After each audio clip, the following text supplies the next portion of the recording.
The Drop with Frank and Brian is officially brought to you by Switch Suspension. Switch Suspension specializes in all vehicle chassis components. Lift kits, lowering kits, air ride suspension, wheels, tires, steering, and brake upgrades. They use all the best products from the best brands. And these guys are truck guys. You roll into their parking lot at the shop and they all drive custom vehicles.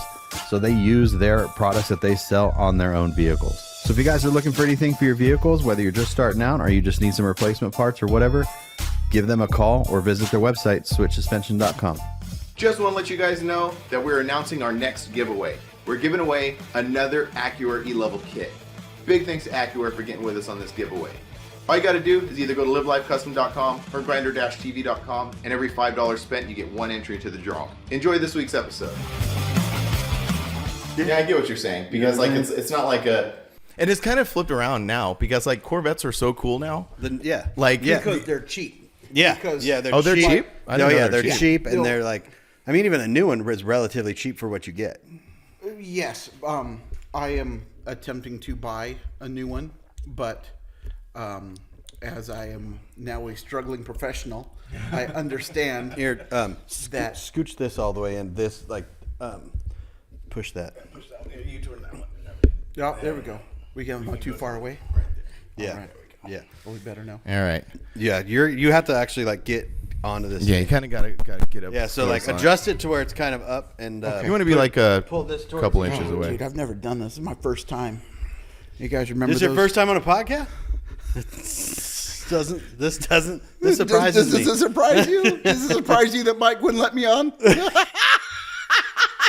Wait, which one? Yeah, no, wait, whoa. Which mic? Draw your own conclusions. Oh, yeah. Are we recording? Yeah, we're recording there. We're hot. I want to make sure. We're hot. We're hot. Corvettes. Yes. I think that, I think there was a time when Corvettes were just an old dude. They still are. Even the new ones? Because to me, the new ones look so tight that I'm like, They are. Well, you're but growing they're into really them. expensive. oh, am I the old man? It's like a. See, these big auto companies, they know that all these old dudes they're not going to be here no more. So they're not going to so they have to like, oh, these guys are going to come into age when they're going to buy Corvettes. Yeah. They don't like those Corvettes. So we have to All come those up with kids that something we new. were talking to at RCC yesterday, they're just a different type of people, and they're going to buy a different type of car. That's true. A lot of them were talking about like drift type cars, like Miatas and like BMWs and stuff like that. Oh, we had one dude who was like, it was so funny. So like we were sitting at this RCC event and we're like kind of trying to find our level on how to talk to these young people. And so, someone come up with like, well, what do you do? Like, oh, we go to car shows. Well, what kind of car shows? Well, specifically truck car shows. But then we had this one young dude. He's like, yeah, I like trucks. I'm like, oh, that's cool. That's actually what we do. We do like truck content. And then he's like, and then I may have profiled him a little bit. Because I thought he was gonna be full size MBS Chevy trucks. If you can, He was Mexican. Okay, I wasn't gonna say that. I'm Mexican, first of all. It's okay because since he's a Mexican, he can't Yeah, be racist. there you go. I But can say because that. we're old white dudes, we're automatically racist. I'm society's rules, I mean. speaking for you. But So anyway, so I pegged him as just an NBS Silverado Chevy guy, yeah. and then he's like, no. He's like, I'm kind of like into S10s, and we're like, what? And then he's all more specifically square body S10s. And we're like, what? Dude. And then we're like, hey, by the way, we're mini truckers. We're in a mini truck club. Like, it was kind of funny. To be fair, I would peg you as a Corvette guy. Yeah. He has one sitting in the driveway. I know. That's what I'm saying. Like, He is a Corvette It's guy. okay to peg someone to what they kind of look like. Oh, I I see what you're didn't saying. know I looked like a Corvette guy. Yeah. I don't have my white New Balances yet. Well, that's what I can't see your shoes. well, that's what I'm saying. We're like reshaping that. I am getting a pair. We're like reshaping that look of the Corvette guy now. Like, we are the Corvette guys. But Are we you going just to dress intro the differently. podcast? Oh, welcome to this week's episode. The Drop with Frank and Brian. We're sitting here with Doug Johnson, a long time friend. Yeah. And long time travel companion, a long time guy in the scene. Like, Doug's been around. A little bit. Welcome, been around. Doug Johnson. And he has a Corvette. And he has a Corvette, as well as a bunch of other things we'll get into. Yeah. Or not get into, depending on how you feel about This it. could be our first episode labeled explicit. It could It be. could be. Are you guys worried about how many? No, nope. I don't know. How about how many MFers you gonna? We usually don't check anybody, so we'll see what happens. Well, Yeah. we'll probably drop a couple F-bombs, with motherfuckers. So. Angie, it's funny because look, I think the people that know me would be upset if I didn't. You Oh know? yeah. it's very funny because I'm not shy about what I do. Like, this is what I do, so it bleeds over. Like, my kids know what I do, so they're, when their friends ask, like, well, what does your dad do? And so he like does like t-shirts, and he has like a podcast and stuff. And sometimes those like, I'll see like a weird name or something, like, oh, that's one of their friends. Oh, like when they follow you. Or You like something? follow me or like something like that, and I'm like, so. And then Angie's all like, your kids' friends listen to this podcast. I'm And like, hey, these are grown men. I Right, can't. Okay, better than OnlyFans. Right? Oh, that- 'Cause oh, think, yeah. think about somebody's mom. See, it's just a little Johnny's mom. Is, you know what I mean? I You know?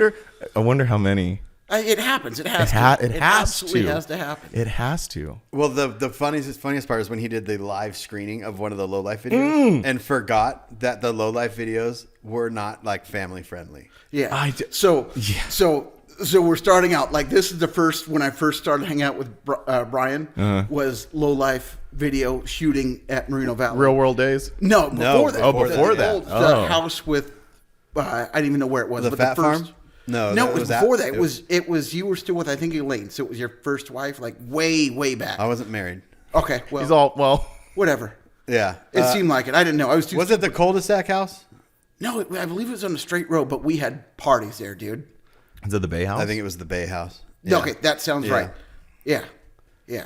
We had parties there. I've heard. I did not experience those times. Yeah. I was not around. You I missed was out. I was in my little desert club, which is something I want to get into. I was in my little desert club, not doing much, Yeah. and heard about those parties and heard about the clubs. Yeah. Never really participated. So I got into mini truck in 2000. My first truck was a 99 S10. So 2000, so that's when I first started mini trucking. And go to Mount Sac, which is Council. a college. Then they had, Southern California Mini Truck Council there, right? And then you have Brian up there. So you have this big auditorium. And Brian's up there. I'm like, dude, that's so cool. That dude's so cool. Man, that would be fun to hang out with him. And I'm just somebody showing up with nobody. I'm just showing up because this is something to do on a Sunday. Because Right. this is before the internet. We're just hanging out. Yeah. Like you got like a flyer like printed out from Kinko's black and white flyer. Yeah. So that's how you got your information, not like the full color flyers you have now. And I'm just thinking like this is cool. Like that dude's so cool. You know what I mean? And then, I thought the same thing. And then eventually I didn't meet Ernie, but then Ernie's up there because he had a party at his house, and that's how he became the president. So that's that far back. So Yeah. I think you'll remember, but I don't know who else would. But so that's about the time I started hanging out. And that's it. And that's what I want to touch on, because you and I actually live like within a mile of each other. Yeah, like we're practically neighbors, basically. Yeah, and we're never hanging out. Yeah, I know, which is weird. But actually, that goes way back because you're a little older than me.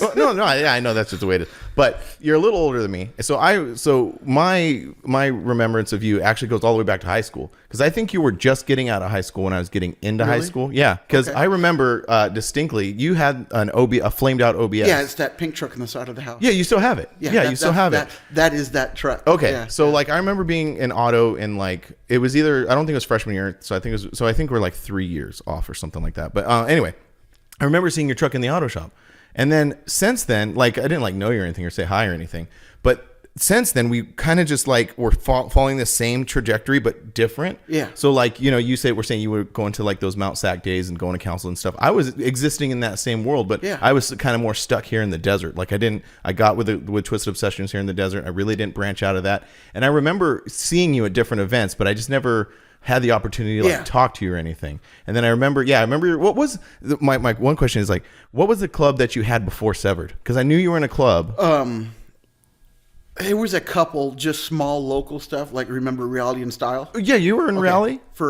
I ended up leaving Reality to get into Severed. Oh, okay. That was like I was there, and then like some of those people, like I kind of always looked up to Severed because Brian knows, because me and Brian were partying really hard back in those days, and that's when Severed was. There was you go to an event like those dudes are partying. I'm like, those are my people. You know what I mean? But I was too shy to like go hang out with them, and you don't go Rezo. You didn't go back into the zoo. The zoo, the zoo. You don't go in the zoo. You know what I mean? I know. It's the same thing. Do you remember a dude named Isaac Norby? No. Okay, so He went back at the zoo one time. He really? got drug out. Yeah. So what you're talking about is way back in the day at Resolutions In Glen Helen. in Glen Helen, there was like a gated area off to the back, and Bob would put Severed in there, and they would refer to it as the zoo. There was a banner at one point in time Yeah. outside. I this gate. vaguely remember that. Yeah, because I was the same way. Because again, being in this Yeah. small club from the desert, they would tell me like, "That's Severed. Yeah. don't go Don't over go there. over there, They right? will. Yeah. They will beat you up and take your girl. Like Yeah. that's what they're And going to do. drink all your beer. And Yeah. drink all your beer. And then at the river runs, it was the The whole lagoon. the cove. the cove. Yeah, Yeah. the Yeah. cove. Yeah. So it's like I said, it's really interesting how we both follow the same trajectory, but kind of different, but kind of the same. Yeah. So I was in reality, and then I always looked up to Severed for some reason. Again, 'cause I think that me and Brian, we were partying hard. Yeah, yeah. You know what I mean? Mm-hmm. This was, and like those dudes just really fit in with what I thought I wanted to do, because they always had really cool trucks and Oh, yeah. and they partied. So I'm like, dude, this is it right here. This is it for me, you know? Mm-hmm. And he said, we should go check it out. So I did. And just a local chapter here in the desert. There was like 3, maybe. That was Buddy Lee was my Lee, president. Yeah. Demon Dave was vice president. That's right. And he had a buddy that had a static like Tercel that was all shaved up, but it was static. But everything was shaved. Mm-hmm. And that was just kind of it. But this is still 2001. My truck was green. It was bagged. I remember. Yeah. 18s and 20s, just typical what that was going around that time. What was cool, you know what I mean? Mm-hmm. And just joined and started having fun. It was Yeah. And do the you best still and worst decision of my life. do you still have that truck? What's that? Do you still have that truck? My S10? Yeah. No. So Because I know there's like a whole thing. I'll give I don't know how much you want to get into all that, but I know that there's a thing with that. The S10. This was before everybody really started stock floor body drop and stuff. So like Devious had done it, and like a couple, like it was new. So nobody knew how to do it, but they had the concept. So you would go to shows and you would look at stuff, because there's no internet still, you know? So there's no internet. So you go to shows, you look at, you get ideas, you take pictures with an actual camera phone not camera phone. Yeah, like an with actual the actual camera. camera Yeah, that yeah. you have to develop film with. Yeah. And you go and you just try and figure things out. So we stock floor bar drop my truck in the driveway, and then we had to lengthen the wire harness on it, and that was where it stopped. That's yeah. We It's started always chopping that, it up, and yeah. it never went any from there. Me and my dad had a different view of what I should be doing with my life. Like they do. Yeah. I should be getting a career. I shouldn't be hanging out. And he had no idea how hard I was partying. I was just a heavy drinker, and I don't think I was an alcoholic. Oh, 'cause wow. I didn't go to meetings. Yeah. But I think at that age, maybe yeah. we all kind of. yeah. Maybe we and, were. and what you don't know, but you were probably the same thing, Marie Valley. We're kind of our own subculture up here. Oh, for sure. Yeah, the Yeah, for 909, the IE, metal militia, dirt bikes, and Oh, yeah. brojos, Yeah. bros. Like that's us. And I assume that's probably the kind of the same in Merino Valley. Well, it was kind of all the same. So you had Moreno Valley, Riverside, San Bernardino. Yeah. And then you had the high desert, which was kind of the subculture of the subculture. Yes. You know what I mean? You're like, oh, I got to go to the high desert. Like, it was part of it, but not part of it. Meth heads and dirt bikes, right? Yep. Yeah, no, that's very accurate. Yeah. There was trains and it was windy. I used to come up here before the mall was built because my cousin lived out here. Oh, really? Really? Yeah. Wow. Yeah. Yeah. I moved here in '87 from Big Bear, so Oh, that's interesting. yeah. When did you? Get here? I was born at St. Mary's Hospital. Okay. Yeah, I am like the true definition of Yeah. a desert rat. I am like born here, I'm raised here, and now I'm raising my kids here, and my kids were born in the same hospital I was. That's a whole thing to unpack by itself. Yeah, that is. Yeah. So you grew up in Big Bear. I didn't even know that. Well, till I was 7. My dad was a sheriff's officer in Victorville, so basically where we live at in the desert. And he retired in the 90s at some point in time. And that's the household you grew up in, you know what I mean? So Yeah. I never did drugs until I was 38, 39 years old. and I only did that because I hurt my back. Yeah. And I just couldn't get past anything. So somebody said, you should try an edible. Best thing ever for pain. Everything they talk about pain with edibles is absolutely true. I experienced it myself. Yeah. As advertised, worked perfectly. And I had a short stint smoking some weed and some edibles and stuff, but towards the end of that just really gave me really weird, crazy dreams. So, Anxiety. and that's what I get now. It- Yeah. So yeah, I was kind of dabbling in that to deal a little bit with pain, but more because I was under the impression that helps like anxiety and stuff. It does not. Some of it does. I guess some does. The one I tried did not. And actually, I was talking to somebody, and they're like, "Yeah, that's kind of like a big misconception. It's usually like it makes you more anxious and stuff." But anyway, Well, let's go back to when you got into like where you're at now, because if you don't know who Doug is, he's the one that makes a lot of awards for a lot of shows. Mm-hmm. So he makes them for the Forbidden Show, and yeah, if you've been to a show, basically anywhere, West Coast, South, East Coast, and you have received an acrylic award, and an acrylic, to be more specific, is like a plastic award that's like laser cut out into a particular shape, with usually has the show artwork on it. So if you've received one of those, Doug has made it. Most likely. If it looks good, it's been Doug. If it doesn't, it might not be him. Or it might still be me.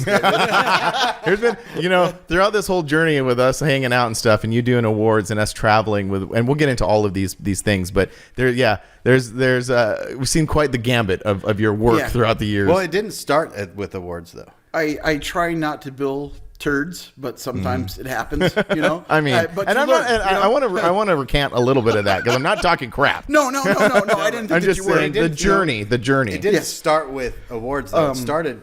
Well, what did it start with? Because I started doing vinyl cutout stickers, just like, so if you're old, remember the Calvin Hobbes pissing on the Ford?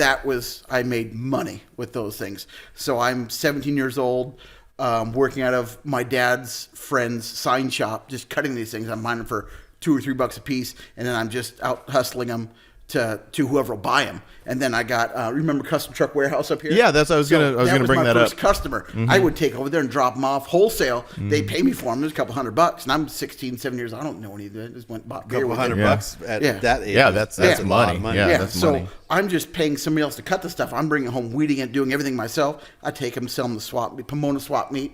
That's world famous, so people should probably outside of the area know what that is. That's where I'd go, and that was just there because again, pre-internet. So you just went somewhere. That whole time, I know what you're talking about. That was like early 2000s, mid 2000s, and they're here in the desert. That was actually take that back because I started doing that in '96. So so early late 90s, 2000. But when like Fast and Furious came out, and then that whole like sticker culture really took off, I think when people were doing like a lot of like heavy import sticker like designs on. Because a little quick side story, my first my first real kind of interaction with a mini truck was a guy in my high school at a standard cab 89 Toyota, and he had, and this is what I was going to talk about. You remember Vinyl Mayhem? Yes. Okay, Eric. so that whole thing. I ran into Eric one day. Oh, really? He's a cop now. Oh, really? Yeah. Oh, wow. Well, that's sad. I met him on duty.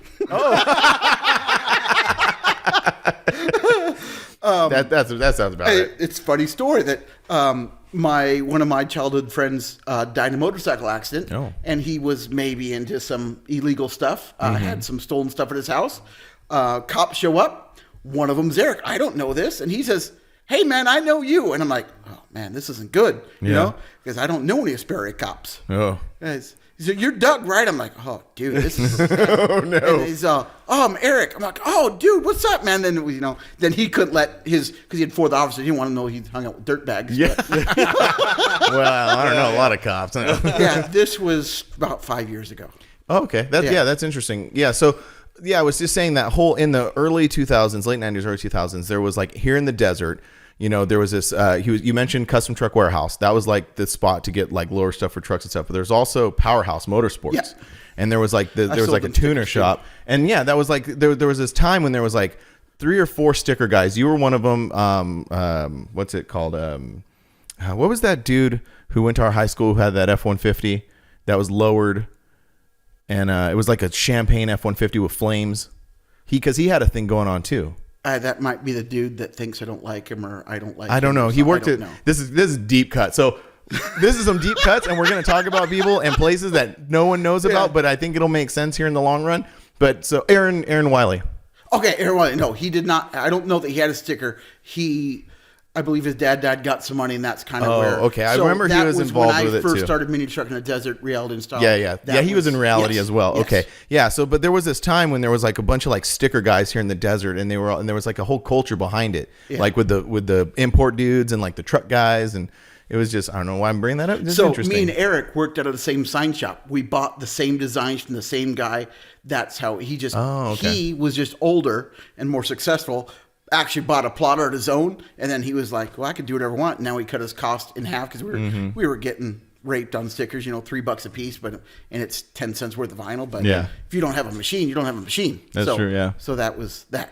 So that was like, so that's the beginning of you getting to the point where we're at right now. When did you start calling it Aftermath Vinyl? Like, when did you like that? When did it become that? This is so stupid.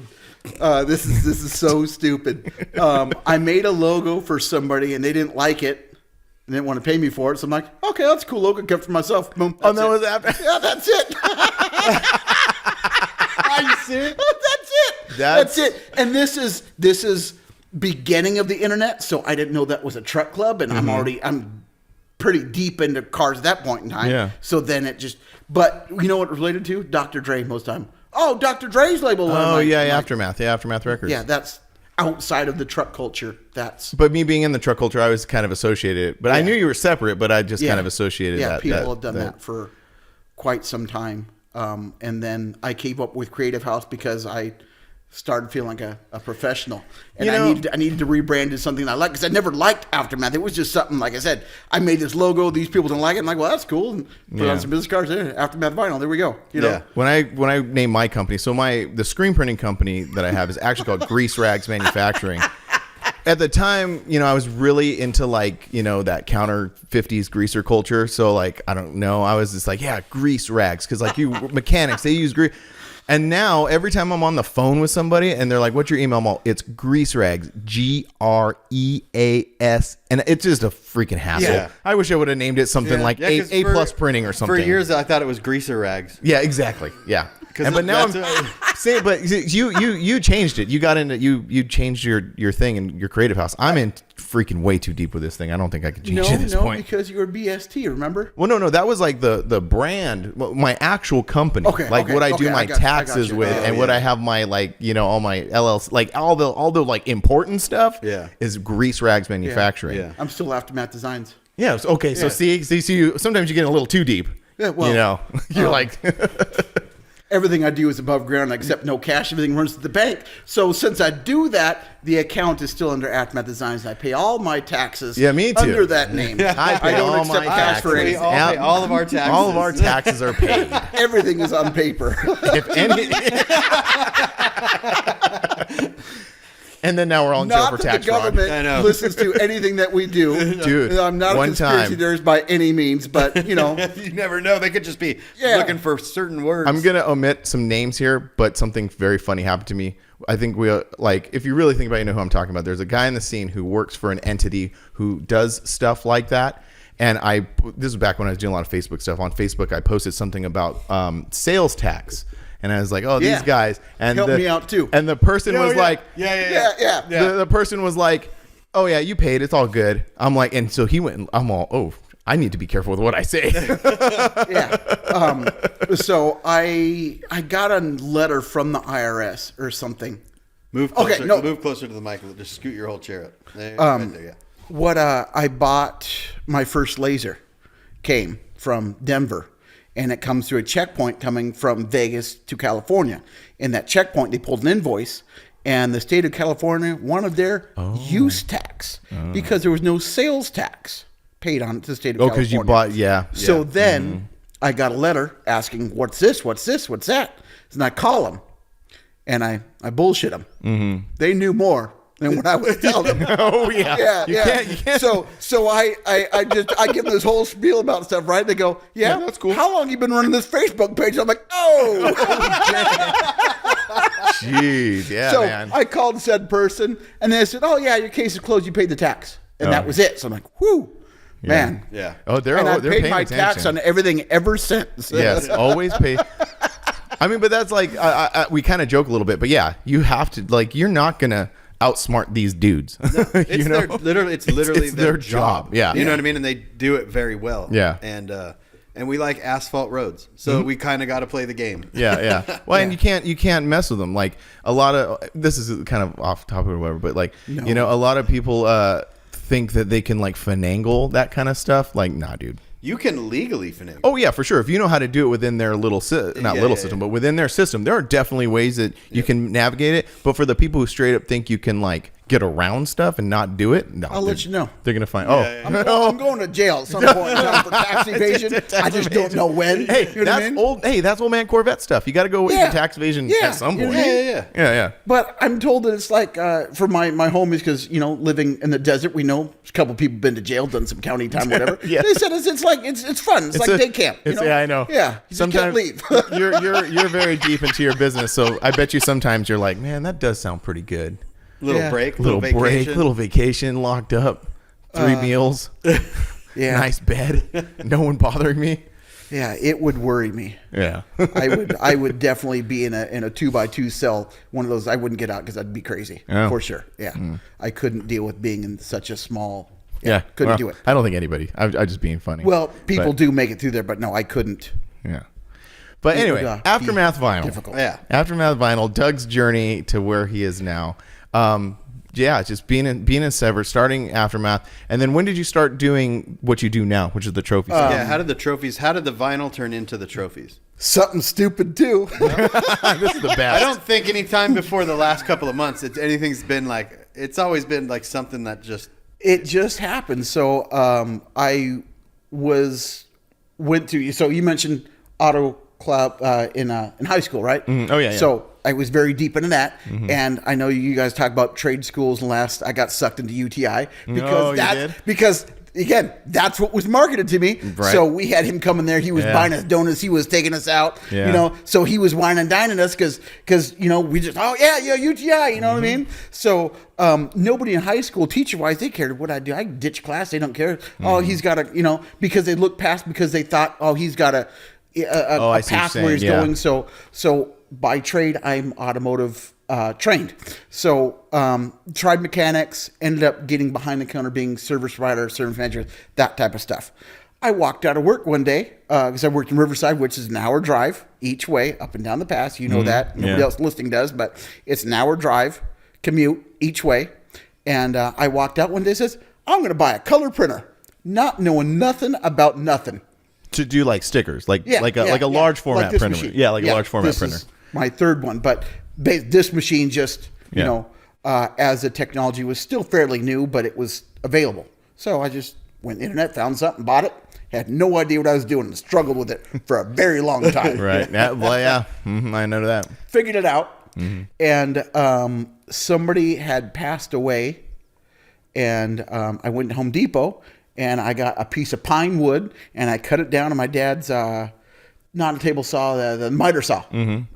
Cut it down miter saw. I printed out a graphic flyer I made, put it on there, put shellac over the top of it, made 10 of them, gave them out, and that was it. Yeah. And then somebody says, hey, man, can you make awards for my show? I said, I sure can. Yeah.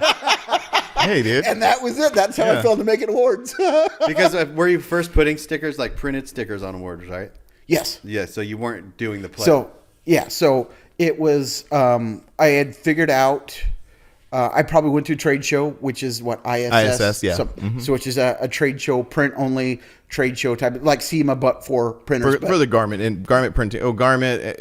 printing industry. Yeah, basically, but anybody can get in there and like SEMA, just pay your $5. Yeah. They don't care. You don't got to, nothing like that. So that type of thing. Then I went in there, I found about sublimations, and I started sublimating, and that's when I started doing plaques, the full color plaques on metal. That was sublimation. But again, how do you search on the internet for something that you don't know what it's called? Right. Had to go there to figure that out, bought out. That's a cheap machine. Started doing that, and that worked really well. And then one day it says, man, I want to make these out of plastic. So I bought a laser. Figured out how to use that one too. Yeah. You see a pattern here? Yeah, no, I mean, just buy something, figure out how to use it. that's like, it's just like innovation, just making it up as you go kind of innovation, Yeah, that's exactly how I started screen printing too. Bought screen printing equipment, didn't know how to use it, figured out how to use it, and then just kind of went from there. Yeah. So when I bought the laser, I had ambitions of building exactly what I build now, but nobody knew what they were doing. Nobody knew, because Lucas Oil, which is Glen Helen, close to us, that again nobody in there probably knows, they have an off-road series. They were doing plastic awards. Oh, so that was like the first time you saw them. That's where I got my inspiration from. but again, there's no marking on. I've held one. A couple years into my process, I held one. There's no marking. I could never track this guy down who made them, and it was just one guy that probably made all of them for Lucas Oil because it's local, you know. And then just went from there. And he was putting stickers on them, and there was no such thing as direct UV printing at that point in time. There was, but nobody knew what it was. Describe that? What is that? It's you're printing directly to the piece of plastic. Right. So before you were printing stickers on your color printer here. All right, reaching in. Good old reach around. Yeah. No, go ahead. Sorry. So before you were taking the art, you were printing it on your color printer and then putting a sticker on Yes. and then cutting or something in that. Yes. And then the other machine prints it directly onto the to it, thing. yes. Yeah. Okay. Yeah.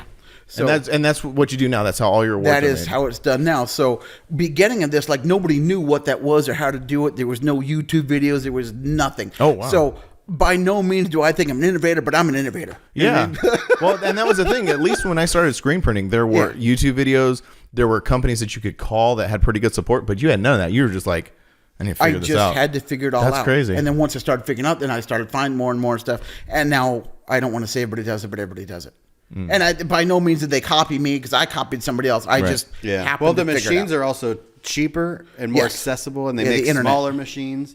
Yeah, and all that stuff. Yeah. So like what you were doing, like lasers. It seems like everyone has a laser now. Because they're cheap. They're cheap. Everybody had plotters. So back to 96, 98, those were $5,000, $6,000, $7,000. Yeah. That was expensive. And they could pick them up Now for you can get them $200. for- Yeah. You can get that a better quality machine for $600 and that $6,000 machine was there. Yeah. Yeah. But now you can import a Chinese laser that'll do exactly what you want it to do for a couple $100, a couple $1,000, depending on what you're trying to do. Just from Amazon. Yeah.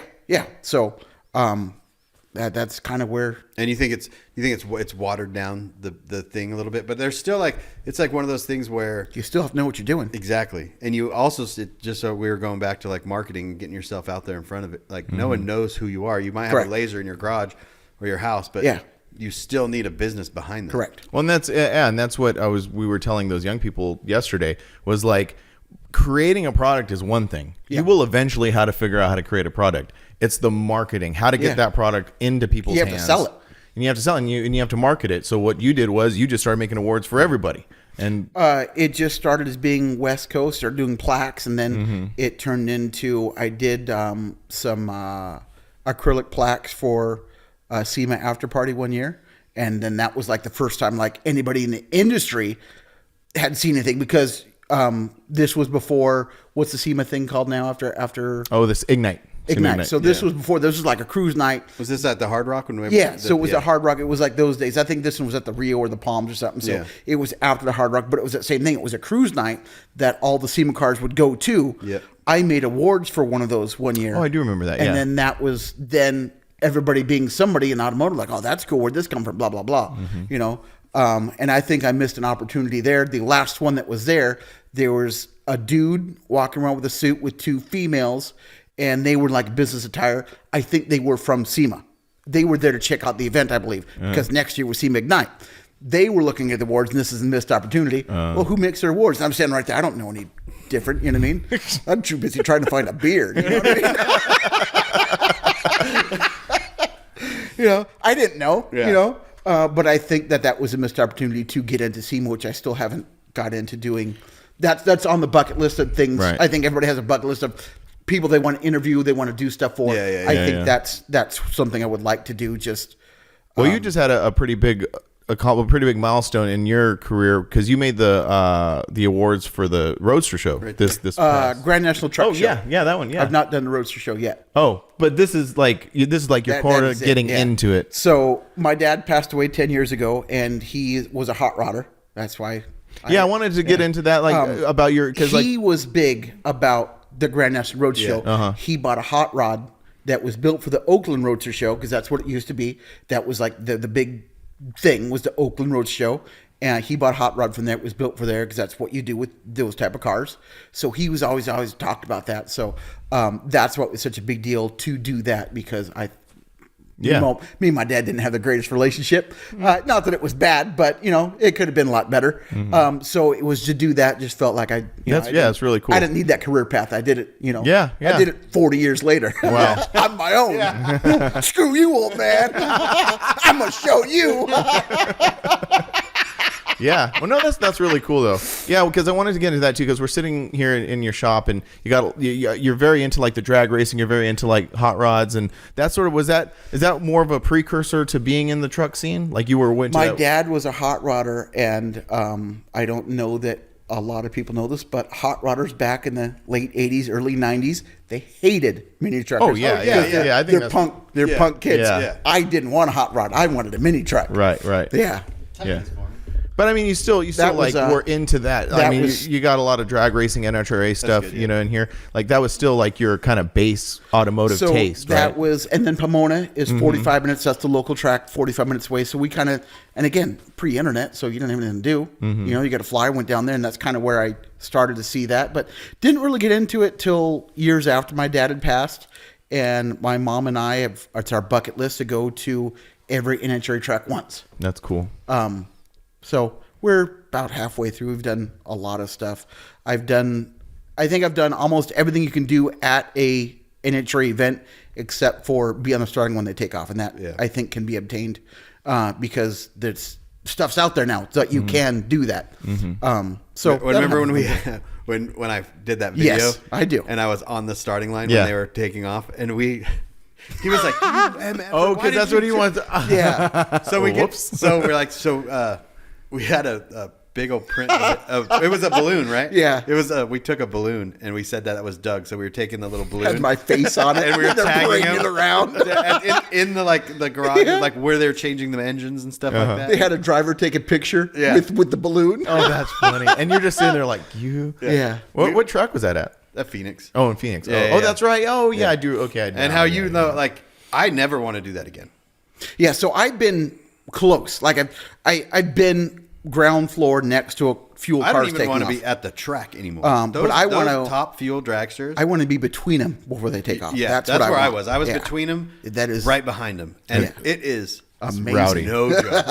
It is something that you should experience, but it's like Yes. I couldn't be a video guy for NHRA or anything like that full time. There's no way. Yeah, it sucked the Because it's air out of your physically, chest, right? yeah, it's like it was- physically altering. Yeah, you it's couldn't- just like yeah. it's like someone just goes and just hits you in the chest.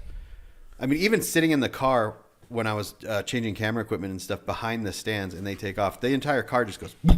That's Yeah, crazy. it is amazing. It's intense. And these dudes do it like there's a whole industry in that, and people doing that every single day. yeah. Not every single day, but often. Yeah. Yeah. That's crazy. That's really cool. Yeah, so that's like I was saying. That's sort of like your base. So you said your dad was like a hot rodder in the '80s. Like that No, was his era. My mom and dad didn't make it till they're 40. Oh, I want to say that's why I think I'm probably on my way to being okay, because my parents didn't really make it. They got along, they were fine, but they didn't like have extra stuff like we want extra stuff till they're about their 40. That's when everything just kind of came together. The kids were a little bit more grown up, so they didn't have to spend so much money. Oh, I see what you're and then saying. things like that. So my dad actually won his first hot rod, which is a T-bucket, which is like. Is it this thing right here? Yes. This win-win-win thing? Yeah. I was just looking at that. Really? So that's like the Which one? this win-win-win T-bucket this roadster. Yeah. So that was at the Edgewater in August of 1987. He That's won the one that. that we Wow. drove around in. No, that was no. I don't. No, you will never seen that car. Okay.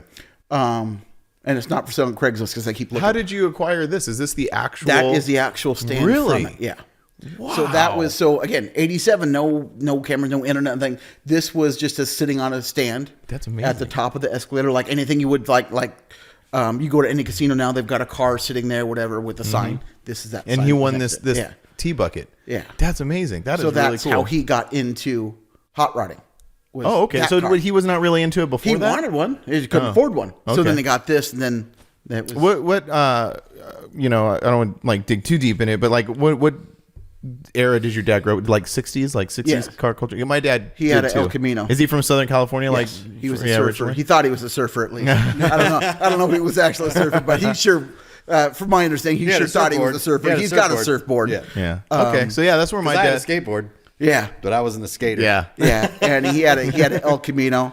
Oh, that's cool. And me and my mom have a really good relationship, so I ask questions about my dad, and I'm kind of a smart ass if you don't know. Oh, well, so I'm like, wow, so really? I'm like, so like I like hard rock, some old CCR, Foghat, like that type of stuff. So that'll come on the radio, and I'll roll the window down, I'll like lean way back, and like, so is this how the old man used to drive his El Camino? With like his bullet and stuff, And my mom's will just not exactly. So I know I'm onto something, That's cool. That's really cool. So he was into hot rods and stuff like that, but just nothing. Yeah. So my dad kind of like his, I guess, beginning of his car culture thing was like in the 60s. So like he would like drag race and Whittier and stuff and Irwindale.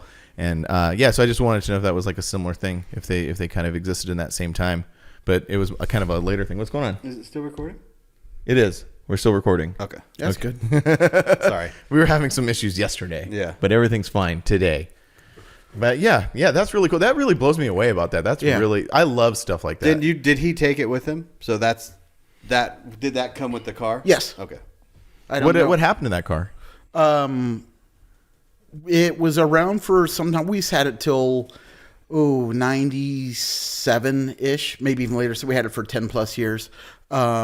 He got rid of that to, I think, get a 55 Chevy. Was that when it went to? He's had a couple hot rods. I think that was a 55 Chevy. He eventually got rid of that car to buy the 55 Chevy. And 55 Chevy was a 210 Pro Street car. Oh, wow. Had a small block with a big blower on it. Yeah. It was what my old man always wanted. It's what every hot rodder wants. They want that big bug catcher. Like motor sticking out of the hood. It was nothing ever that cool, but in my dad's mind, that was the coolest thing ever. You know what I mean? For sure.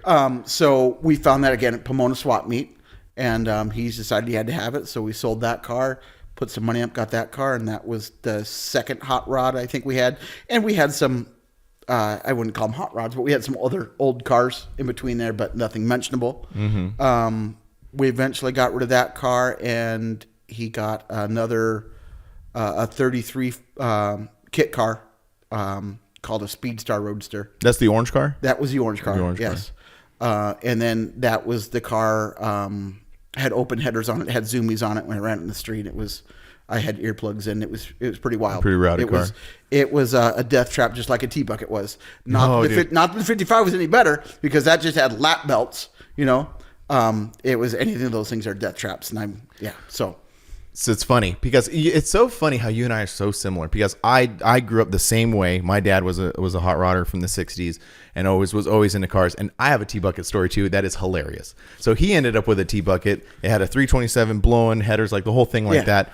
And we used to have the car lot and stuff like that, which is, I want to ask a question about that in a second. But anyway, so we would drive that T-Bucket home every day. So he drove it home. We drive to the lot. So one day we're sitting at a light, and we're in the T-Bucket. I'm just chilling, and there was another car in between us, and then this Dart pulls up, like a early 70s Dart.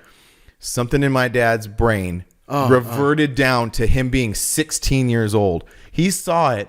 Light turns green. He mashes this thing. I'm sitting, but maybe those who don't know, a T-Bucket is exactly that. Is a bucket that you're sitting in, and you're just kind of, there's this like very thin windshield in front of it, holding onto this boat steering wheel. He mashes this thing. It goes up and sideways through the freaking intersection, and he goes as past legend that. has it. No. This no. Well, I have a story about that legend has it about doing a wheel stand too. Well, okay. So, Let me. It felt like It definitely came off the ground. I don't know if it was like this, but it definitely came up and a little sideways. I'm sideways for sure. I'm 12 years old in this whole thing, right? Yeah. But the point is, so I may be a bit, hyperbolic on that. But we race around, and then he pulls off in a side street. He's white. Well, he's white anyway, but he's extra white, shaking. And I'm looking at him, he's looking at me, and I'm all, what was all that about? And he's like, I don't know, man. I just like, something came over me. It's a drug for sure. But it was so cool to see just like him like revert back to just being this teenager in this crazy, stupid bucket tea thing, you know? But yeah. So the legend of my old man and his T-Bucket, the road right by your house, Deep Creek, the Bear Valley, the Bear Valley Hill right there. Yeah. Allegedly, my old man did a wheel stand in the T-Bucket coming down that. And that was years ago before the stoplights, nothing. It was This is early 90s probably. So I mean, it was wide open here. Yeah. So allegedly he did a wheel stand coming down that. He had just put the blower on it, and he just mashed on it. I drove that car pretty hard a few times. It never came off the ground. And it got sideways. It scared me several times. Yeah. It never did a wheel stand. I was way harder than that old man ever hoped to be on. So I don't know. Like I said, I was 12. Yeah, It felt like that. Yeah. That thing got up the end. It for sure got sideways. And it's just such a and I know not to insult your dad's car or anything, but they're just such ridiculous vehicles. Yeah, it is. They're so dumb. He got another one. He actually has another one. It's like it's a 23 same 23 style, but it's more like a track car. Like, you know how it has like the trunk and everything. It's got like a 351 in it. And it's a 300 horsepower go-kart. Yeah. Is basically what this vehicle is. And my dad's older now. He's in his 70s, but a few years ago he was in his mid 60s and stuff, and he drove that thing like it was like a Civic or something. Yeah. I'm like, you're gonna. So me and him have a funny story about leaving somewhere. So after so in the 55, it had a blower on it. Coming up the home pass with me and a couple of my buddies, we melted the motor out of it about 140 miles an hour. Allegedly. But for sure, we melted the pistons out of it because it was probably running. We were running it hard. Coming home from the swap meet, of course, sober too. We were not drinking, for sure. We were not, because that car. That was the only thing my old dad told me. Is like, you don't ever get in these cars. Like, you have to understand what you're doing. So that was something I always really stood by. Melted the pistons out of it. Then we built a 383 stroker for it. Took the blower off it. We had a blower sitting around, and we eventually got rid of that car. Then we come to the orange 33, right? After he passed, one of my dear friends, Big Ed, he said, well, let's put the blower in the orange car. So we did, So at this point in time, he took the baffle headers out of it. Now we've got full-on zoomies on the car, and we put this 671 blower on it, and it was rowdy. More of a death trap. I remember it that. was more of a death trap. Yeah, I remember that car. Me and Brian went up to Danger Zone. Because you were there at some point in time. I don't know where you were at in this situation. Yeah. I think I was there too. I do remember. Yeah. Yeah, you would go up there. We took it there. We had both went to different parties that night, so we got separated. Yeah. And this is before Uber. I had to get a ride. I think maybe you had to come get me or something, or you left the Tahoe somewhere. I left with somebody else. Anyway, so we unload the car without the Tahoe hooked to it. If you ever unload something with a trailer, So we get the car out, we go to Danger Zone, and we're both hung over. It's like 6:37 in the morning. Yeah. I don't know if we slept. Probably not. No, because we were still still going hard. Yeah. Getting it. For sure. Yeah. I like Brian. Yeah. I still have pictures. I think I have video because of he that. just thought about how he smoked me out of the hotel. Was that the room. same night? No, that was a different But that year. was a Danger Zone. Yeah, that was a Danger Zone. So we get there and we go to leave, and everybody's in the Danger Zone. Like, it's apparently has a lot of gangs up there because there's a lot of police in riot gear just walking around. Yeah. Like everywhere. Yeah. So a lot of cars go to leave, and we go to leave, and there's just cops lined up and down the road just directing everybody to go. I stand on this thing, dude. And the cops didn't do nothing. What are they going to do? Chase me down? Yeah. You know what I mean? I knew better, but what are they gonna do? I just remember every stoplight and stop sign in the morning, we would stop and just and then he would just mash it, and we would go like 100 feet to the next one and stop. Yeah. It didn't run well when it was cold, so you kind of had to warm it up. That's my phone ringing. Oh, that's fine. We'll get that later. You can get that later. I'm not concerned about it whatsoever. I don't even know what the ringer's on. I know that is weird. Yeah, that is a weird thing. Busted that myth that my ringer's never on. Yeah, mine is definitely I turned it on not for the podcast. That's like when you're on a date and then like you get a buddy to be like call you like, hey man, and you're like, I gotta go. Yeah. That was his fail safe, but we're doing okay, so he can hang out. Yeah, so far he can hang out. You don't need to answer it. Yeah. So at the beginning of Brian editing videos, again, we had probably went and partied at Danger Zone. This is a different time. I'm almost positive. And he was a smoker. We were probably both smokers, like a cigarette smoker. Yeah. Mm-hmm. So he's just, we probably went to the show that day, and you were probably at home just going over footage like, this is all normal to me. We were in the hotel room. Yes. Yeah. And I don't know what we were doing. It was either the night before the show or after, but we would party in the Motel 6 parking lot. And I think you guys might have been there. That was when we had that whole Miata talk, remember? Yeah. And then our room was open and people were coming in and out of our room, and then you had gotten like wasted. Remember? And then Angie was. It was like the first time I ever talked to Angie. To too many Tecates. Too many Tecates for Angie. Yeah, and I remember it was the first time I met Angie, and she had been drinking too, and but later on that night when everyone went to bed, we went into the room, and I didn't have the door open, or I did, I don't know, smoking cigarettes, Barely drinking, cracked, maybe. Yeah, just on the computer. I don't know what I was doing, and then were you sleeping? Yeah, I went to sleep. So he's on the computer just looking at videos, editing, whatever. He was doing something video wise, right? And from what I remember, I wake up, or no, maybe I didn't wake up, but Brian turns to look around and he says, "I couldn't see you." The lights, and it's not because the lights weren't on; it's because there was so much smoke. He's just chain smoking, editing things, and.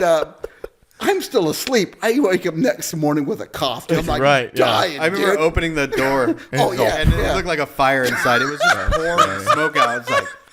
I was like, oops. Yeah. I wake up in the morning just coughing, and I was like, oh my God, dude. Oh, yeah, I got to tell you, man, I might have smoked in here last night with all the doors and windows shut.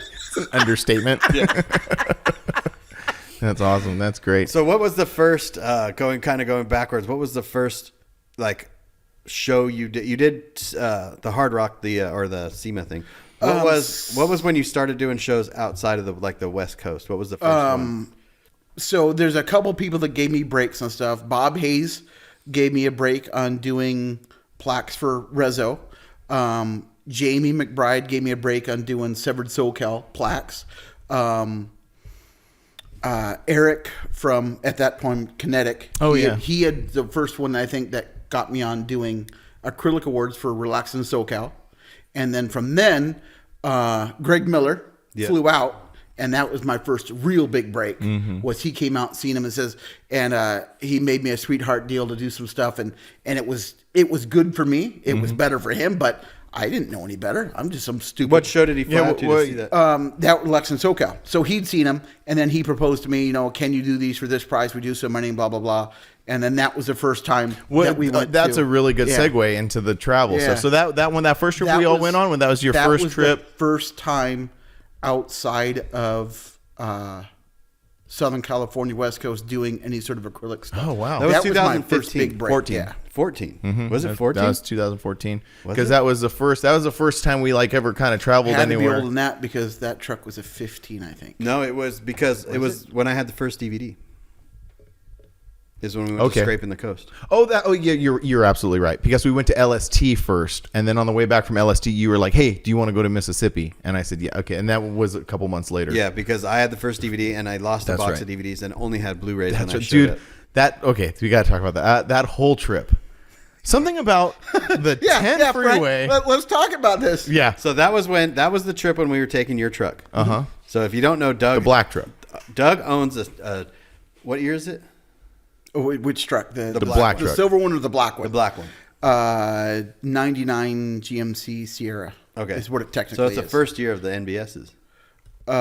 Yes, but it's got the cat eye conversion on it. Oh, like so it doesn't have the round, 05. the goofy, and it's got a Chevy front grille. So Yeah. But it is. It was Kevin from Kindig's old Yeah. truck. Okay. We'll get that out of the way because now it's Doug's truck. Yeah, I know. You see, because every time someone posts something about that, As my friend Carlos posted the other morning. Oh, he did? Oh, yeah, that's yeah. funny. So maybe we'll share that video because everybody likes. Oh, that's Kevin. And you've had it for like almost 10 years now. at that point in time, I'd had it for several years. But yes, he did build it. Still his truck. You don't buy something that I don't want to call it iconic, but an iconic truck. A well-known whatever you want to call truck, it. yeah. Truck like that. Not think that there's always success. The guy that built it. So kind. Whatever. Just. Because it has 26s on it? Yes. Yeah, so it was one of those. It was like 26s weren't a normal thing on those trucks back when he built it, right? I couldn't tell you. But yeah, because I remember seeing that truck. Wasn't it at what was the one in Mississippi? Greenville. Oh, Yeah, in the kicker booth, I think, or no, something? not Greenville. Because it wasn't at Greenville, but it was at Showfest. It was Showfest. It was at the other place. The Severed's 20 year. Yes. Yeah, 20 year. Yes. Severed's 20 year. Yeah. That's the first time I had seen it as well. Yeah. And then on the way home and I didn't think much of it. I was really hating on it, to be honest. I was like, dude, that thing's really clean. I wouldn't go look at it. I was like, dude, that thing is, it spoke to me, dude. Like, if I was going to build a truck, dude, I'm like, dude, that is so fucking it's a sick truck. I'm like, dude, that's it, dude. Because it was in the parking garage. Like, I didn't go, I was partying still. We're still partying, so I don't care, But Sunday when we're getting ready to leave, like it was in the park garage. It was, it had some lighting, but it was laid out. It was just like, dude. It's a great mix of like classy, hot Mm-hmm. rod, but also loud, like with the wheels on it. Yeah. Like they're big, and that's just like, so it's kind of like show offy at the same time. So we all say our goodbyes. We leave. I'm on the car ride, probably about an hour outside of there.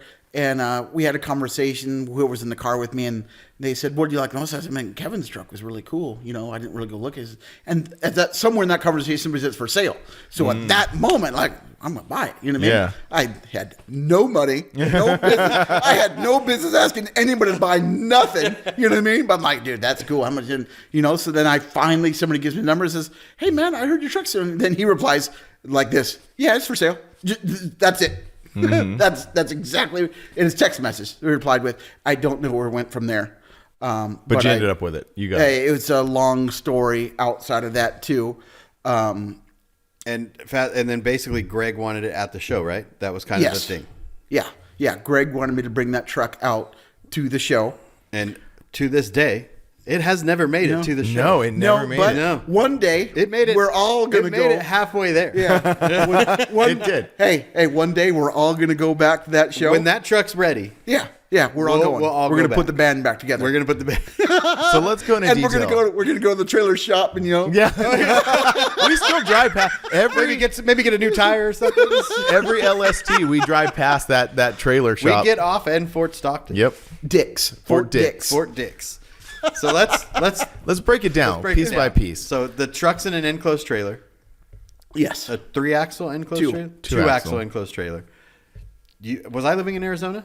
You had just moved. I had just moved. So you guys head out Yeah, we go out there. and pick me up. Mm-hmm. And was that when we had to go to Mouse's and load everything up and it was really hot? I don't know. No, that I don't thing is a remember. different time. Yeah. But anyways, it's June. It's hot, and we take off. Well, and kind of actually before that was, since we live here, like I was going to ride with Doug, we spent the entire night before that making stuff. Remember, we were making banners and we were making like. Prior to where we get to is all a fog to me. So I come over here because we were planning on leaving. I don't know when we were planning on leaving. But this is my MO for sure. Yeah, it is definitely Doug's MO. Like, Many of these trips, whenever it involves us three, is usually me getting to Doug's house, finishing up something, awards, banners, stickers, something like that. And then to we get tell ready Brian to we'll go. be there in 6 hours. Yeah. And he goes, yeah, man, I haven't packed nothing yet. Yeah, and then we have to do that. Yeah, there's been a couple times where we make it out there, and then you're like, "Oh, I got to do all this stuff." I don't And know. No, 6 We gotta hours. go to already. Walmart 17 times before we leave. Yeah, and he's still in his pajamas. You know what I mean? Like, yeah, man, I haven't done nothing for the show yet. Yes, We're yeah. Like, dude, we told you 6 hours ago we're gonna be here in 6 hours. You didn't do nothing. Yeah, man. I didn't really believe you. Till you send me a picture of quartzite, I ain't believing nothing. That's true. Yeah. So we leave late. We leave here. We got the truck loaded in the trailer. We get to your spot. We pick you up. Everything seems good. Everything's going great. Well, we stopped at Portillo's, and I noticed. That's right. And then Man, this is after so much Portillo's, layers. I noticed that there was no. No, it was when we. No, maybe we- it was when we got there, huh? No, it was when Portillo's it was is when we think they went missing. Yeah. So, because you put all your DVDs in the back of the truck. Yeah. We get after the now incident back on of the truck freeway. is a bunch of stuff piled in the back, like we're moving. Like it is the back of the truck. And is then your black stuff. truck is full of stuff too, because we were like stuffing stuff in there. We It was took everywhere. everything. So we have your crew cab diesel 2500 pulling an enclosed with your black truck inside. Yeah. The Open bed with just stuff open bed, piled. just boxes of awards. Strapped down. Yes, DVDs. my stuff, your stuff. Oh, I brought stuff too. You had a booth. Oh, that's right. We had a booth. That's right. Yeah, Wow, you outside. totally forgot about that part. Next Yeah. to the t-shirt booth. Yeah. Sweat We'll your get balls to that. off. We'll Yeah, get to we're that getting part in a we're second. getting it. But I'd like to skip past this next part. No. We need to live in this little part here. So we're going, and it's probably 1:00 in the morning, and we just passed.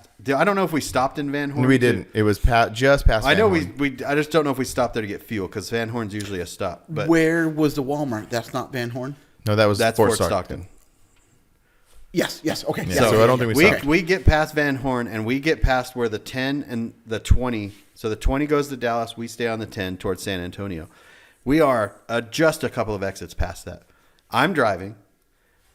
Doug's asleep in the front. Doug's asleep. I'm in the back. You're in the back sleeping. You're in the, no. I I'm think I chilling. was in the back. You were No, I was passenger. definitely in the Okay. back. I remember that Okay, because I have You tell how you think it happened. I'll Yeah, I tell know. you how it And did I'll- happen. Well, I'll tell our story. Yeah, we'll tell our So story. I'm driving, so I'm awake. So Yes. this Okay. is, So Brian was driving. Oh, he was We'll do that. 100% driving. I was 100% driving. And I was 100% sleeping. driving. yes. Okay. You That's both for were sure. sleeping because I remember driving, and I remember I did not feel Yeah, anything. correct. This Nothing. is- And I went. These are all facts still. So sometimes when you're driving, you're like the road will be smooth, and then it kind of go dips and it goes da-dunk, da-dunk. Like that's Yeah. just the 10 freeway.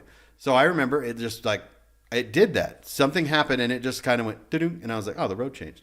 So but nothing fell off, and then all of a sudden the entire right side mirror and that lit up like daylight. Okay. And I look facts. and I went Okay. and I but went. This is I the have a point different where version. Okay. I see Frank saying, "Hey, man, something's going on That over here," is- that's and alerts the- you, and I'm asleep in the back seat. That's how I see it. Okay. That's what happened. I'm in the back. I got headphones on, and we're driving, and I feel it too, like kind of something weird. But then I hear, oh, for a long time, to the point where I'm like, Yeah, yeah. It was. and then I look out, the Whatever thing, and I happened see happened something. I'm about like, 20 miles Brian, I think ago. something's wrong with the trailer. And then you're like, and there's a rooster tail of freaking yes, sparks. Yes, Yeah, facts. Yes. And I then you go, remember it. oh shit! And then that's when we pull off. Somebody should wake Doug up.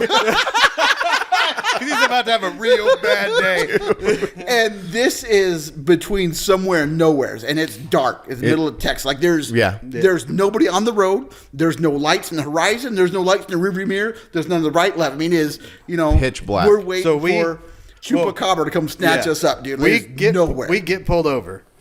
We get out and we look, and there is nothing left. I have of- photos. I have them on yeah, my yeah, computer, yeah. And we can put them in here. Yeah.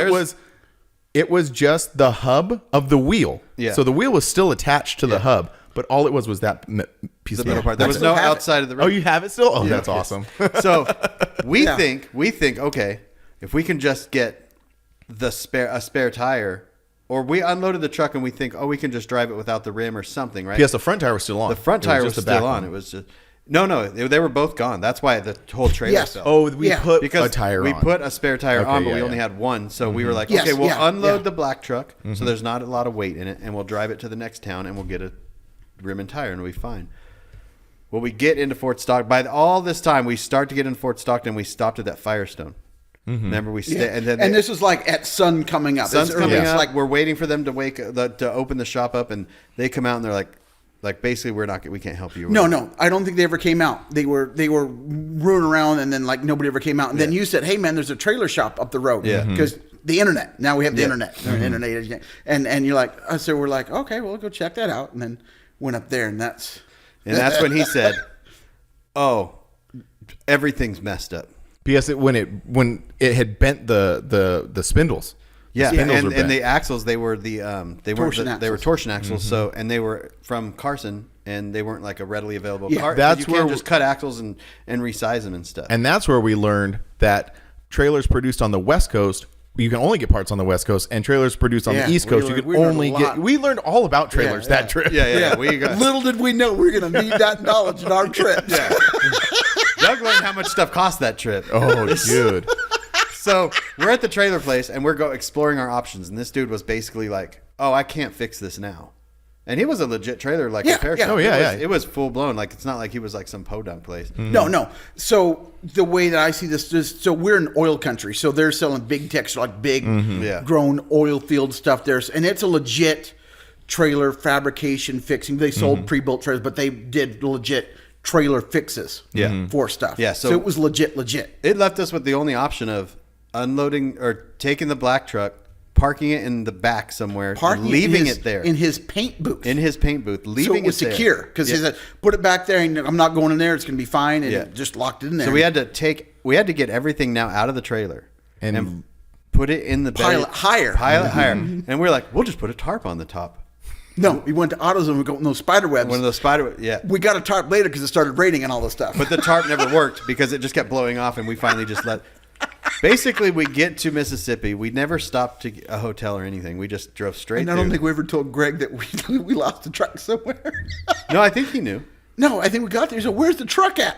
Oh, oh, I think that's what happened. we get through the show, and then meanwhile, like the trailer guys, I think he's calling you saying, "Oh, we got the axles in No. San Antonio or something." Because it's torsion axles. Yeah. You can't just buy They got to be almost custom built for whatever. Yeah. There's basically Well, no no, way that's to when get we found out that the only way to get torsion axles was to get them back from California. Yeah. So and, there's and that would have basically took no way. forever. So Yeah. then he said, "Why don't we just swap it to regular axles?" Yeah, that well, we we could also get in Texas. picked up we picked up those axles in Houston. We Right. slept in Buc-ee's. So he parking said, lot. which was our first experience with Buc-ee's, by the way. Yes, it was. let's put regular axles on it, but I can't have them here in time. But on your way back, you can pick them up in pick San 'em up, and Antonio. that's exactly and what then bring happened. them to me, drop them off. So then we do that, and then we get back there like bright and early Monday morning, like we can put these on. We'll be out of here in like 2 hours. All right, man. We'll see you guys tomorrow morning. Yeah, and we're that like, turned into "Whoa." 3 days. Yeah. At a hotel. It turned into At 3 days. At the At the King's Inn. Yeah. Frank got sprayed with bug spray. Oh, that was in San Antonio. San Antonio. Because we were taking the stuff out of your truck and putting it in the hotel room so it wouldn't get stolen. Yes, yeah. And Frank's standing in the bed of the truck handing me stuff. He stands up. There's a guy spraying bug spray on the second story, and it just goes. Whoop. And I look up and go, I'm like, did you just get sprayed with bug spray? That was the same hotel that we stayed in. It had a giant blood stain on the carpet. Yeah. See, I was thinking that was the roach coach we stayed in. No, that was in San that was Antonio. That was a travel Okay. lodge. But do you know why? Do you understand why we were in San Antonio? Because there was another part to that too. that was where we picked up stuff. That's where we get the thought axles. we were going to pick up stuff, but then they said, "No, we don't have to. You have to go back to Houston." So we drove back to Houston. we? We did. Okay. Because we thought the axles were in San Antonio. We didn't- What? That's why we stayed in San Antonio. San Antonio's past Houston. I thought, no, we drove to Houston and stayed at the Buc-ee's in Houston. Then we woke up and went to the trailer place. We walked in and they didn't have them. Then we had to drive to San Antonio. We did. It was the opposite of what You're right. thinking. You're right. Yeah. You're right. You're right. Yes. Yeah. Yes. You're Yeah. right. And didn't we get kicked out of staying the night in Buc-ee's parking lot because there's no overnight parking there? I don't know, but we ended up back at the trailer place. We left Sunday night. We left Mississippi. Mm-hmm. We got to Houston. We woke up Monday morning at the trailer place in Houston. They said, no, we don't have that axle. That's right. Yeah. Then we drove to San Antonio where they did. Mm-hmm. So we had to stay the night in San Antonio. So now it's Tuesday morning. So we get to San Antonio. We get to Fort Stockton Tuesday afternoon. Then the guy goes, all right, well, I'll try to get him tomorrow. Right. So now we had to stay in Fort Stockton on Tuesday night. Mm-hmm. And all day. And then I think Wednesday. No, that's because that's when we shot your truck. We took the truck. The black That's truck. right. So that was for the DVD, wasn't it? No, that was just for a That was YouTube just video. a We were YouTube bored. video. Yeah, we were bored. So So we ended up shooting. we doing a were feature on it. cruising that truck up and down Fort Yeah, Stockton. that night. Yeah. Fort Dix. Yeah. Fort Dix.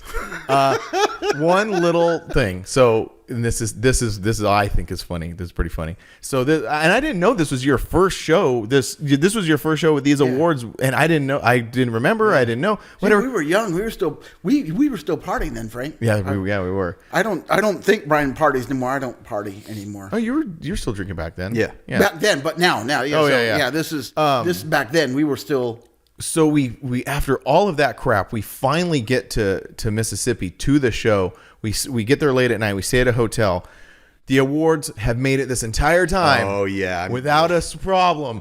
Then the next morning we're loading stuff in the thing, and I put my hand down. And I go crack, and I broke one. Of the biggest, the best of, like something like we didn't have extras of. Like it was a one of one, and you're That's like, also man. That's also when we found out how hot it is and miserable Yeah. it is. Yeah, in that- because we messed up. Well, Greg, when we pulled up, he goes, "Do you want your booth inside the auditorium where it's air conditioned and stuff, or outside?" Yeah, I'll put you outside next to the T-shirt. You told a used car salesman said- us, you know? Yeah, I said I want to be next because I knew they sold a lot of Yeah, event shirts. yeah. So I was like, maybe they'll peel off and Yeah. they'll buy our stuff. That Well, that was didn't happen. That didn't work. And it was. I thought I was going to die. It was trying to so film the show. hot. Found out Holy it crap, does it not was so cool hot. off, and the humidity gets worse at night. And then another little funny thing, and this is nothing against these people for saying it because they don't know. Because now we've been through this whole freaking thing. We finally get to the show. His truck is just loaded with crap. Yeah. And the guys from Driven were across the way. Oh, yeah. And I forget who said it, but out of there they're like, "Oh, you guys look like the clam or what's the Beverly Hillbillies." Beverly Hillbillies, yeah. And then we're just all okay. Yeah, we're like, don't Yeah, talk to we us. were pretty wore out by that point in time. Keep your stupid jokes. Thank you. You keep scooting back. Oh, I don't know. Keep scooting back. Yeah. So that was the first trip. That was our first trip all together. Yeah. Had we gone on any trips before that? No, that was it. That was it. That was like the first big yeah. trip. That was. That's kind of started it all. Yeah, that started that was like the it. next 4 or 5 years of traveling. Yes. To Orange Beach and to the Slam Fest. The Slam Fest trip was interesting too because it was that same truck, which is probably why that went off without a hitch. Because the funny part about that one was you didn't have a truck or anything, so we just took your Chevy out there. There's 2500 diesel. It's brand Crew new, cab, really nice, real nice, lots of room. And this is when you were living in the apartments too. Yeah. Oh, Yeah. Okay. Yeah. You guys. I don't know what this is where I think it's going, but if it's when not, we're going there next. You come to my house, and for some reason, you were like, I don't want to drive my truck to Florida. I don't want to put the miles on it. I've already driven it a couple times these trips. And I was like, well, It doesn't ring a bell to me, but yeah, keep but I was going. like, well, first, whatever reason, we put everything from your truck into the my Titan. 2004 Titan with 200 and some thousand miles on it At the time. At the time. Okay, this is not the story. I was thinking about, but And we get into the Titan, and then we start driving. Yeah. And back then, we just drove. We kept driving. We would just swap drivers and keep Yeah. going. And Frank, 40 hours straight through. yeah, Frank had made his little house in the extra cab, as he did. And it's somewhere in Texas, and got we pulled got over. pulled over. Oh, Because- I totally forgot about this. Dude, This is hilarious. This is funny. And the cop came up, passenger side, and he goes, you know, I pulled you over, and I said, I have no idea. I wanted to get over into the left lane. I was in the slow lane. I wanted Oh, to pass yeah, the yeah, decent yeah. right. He said, oh, you had your blinker on for a long time. I was like, that's because I wanted to get over, and you. because I wanted to get your lane. Yeah, and then the cop goes, "Well, I was there." Yeah, that's why I put my blinker to on. let you know to slow down or speed up because I would like to pass this diesel truck.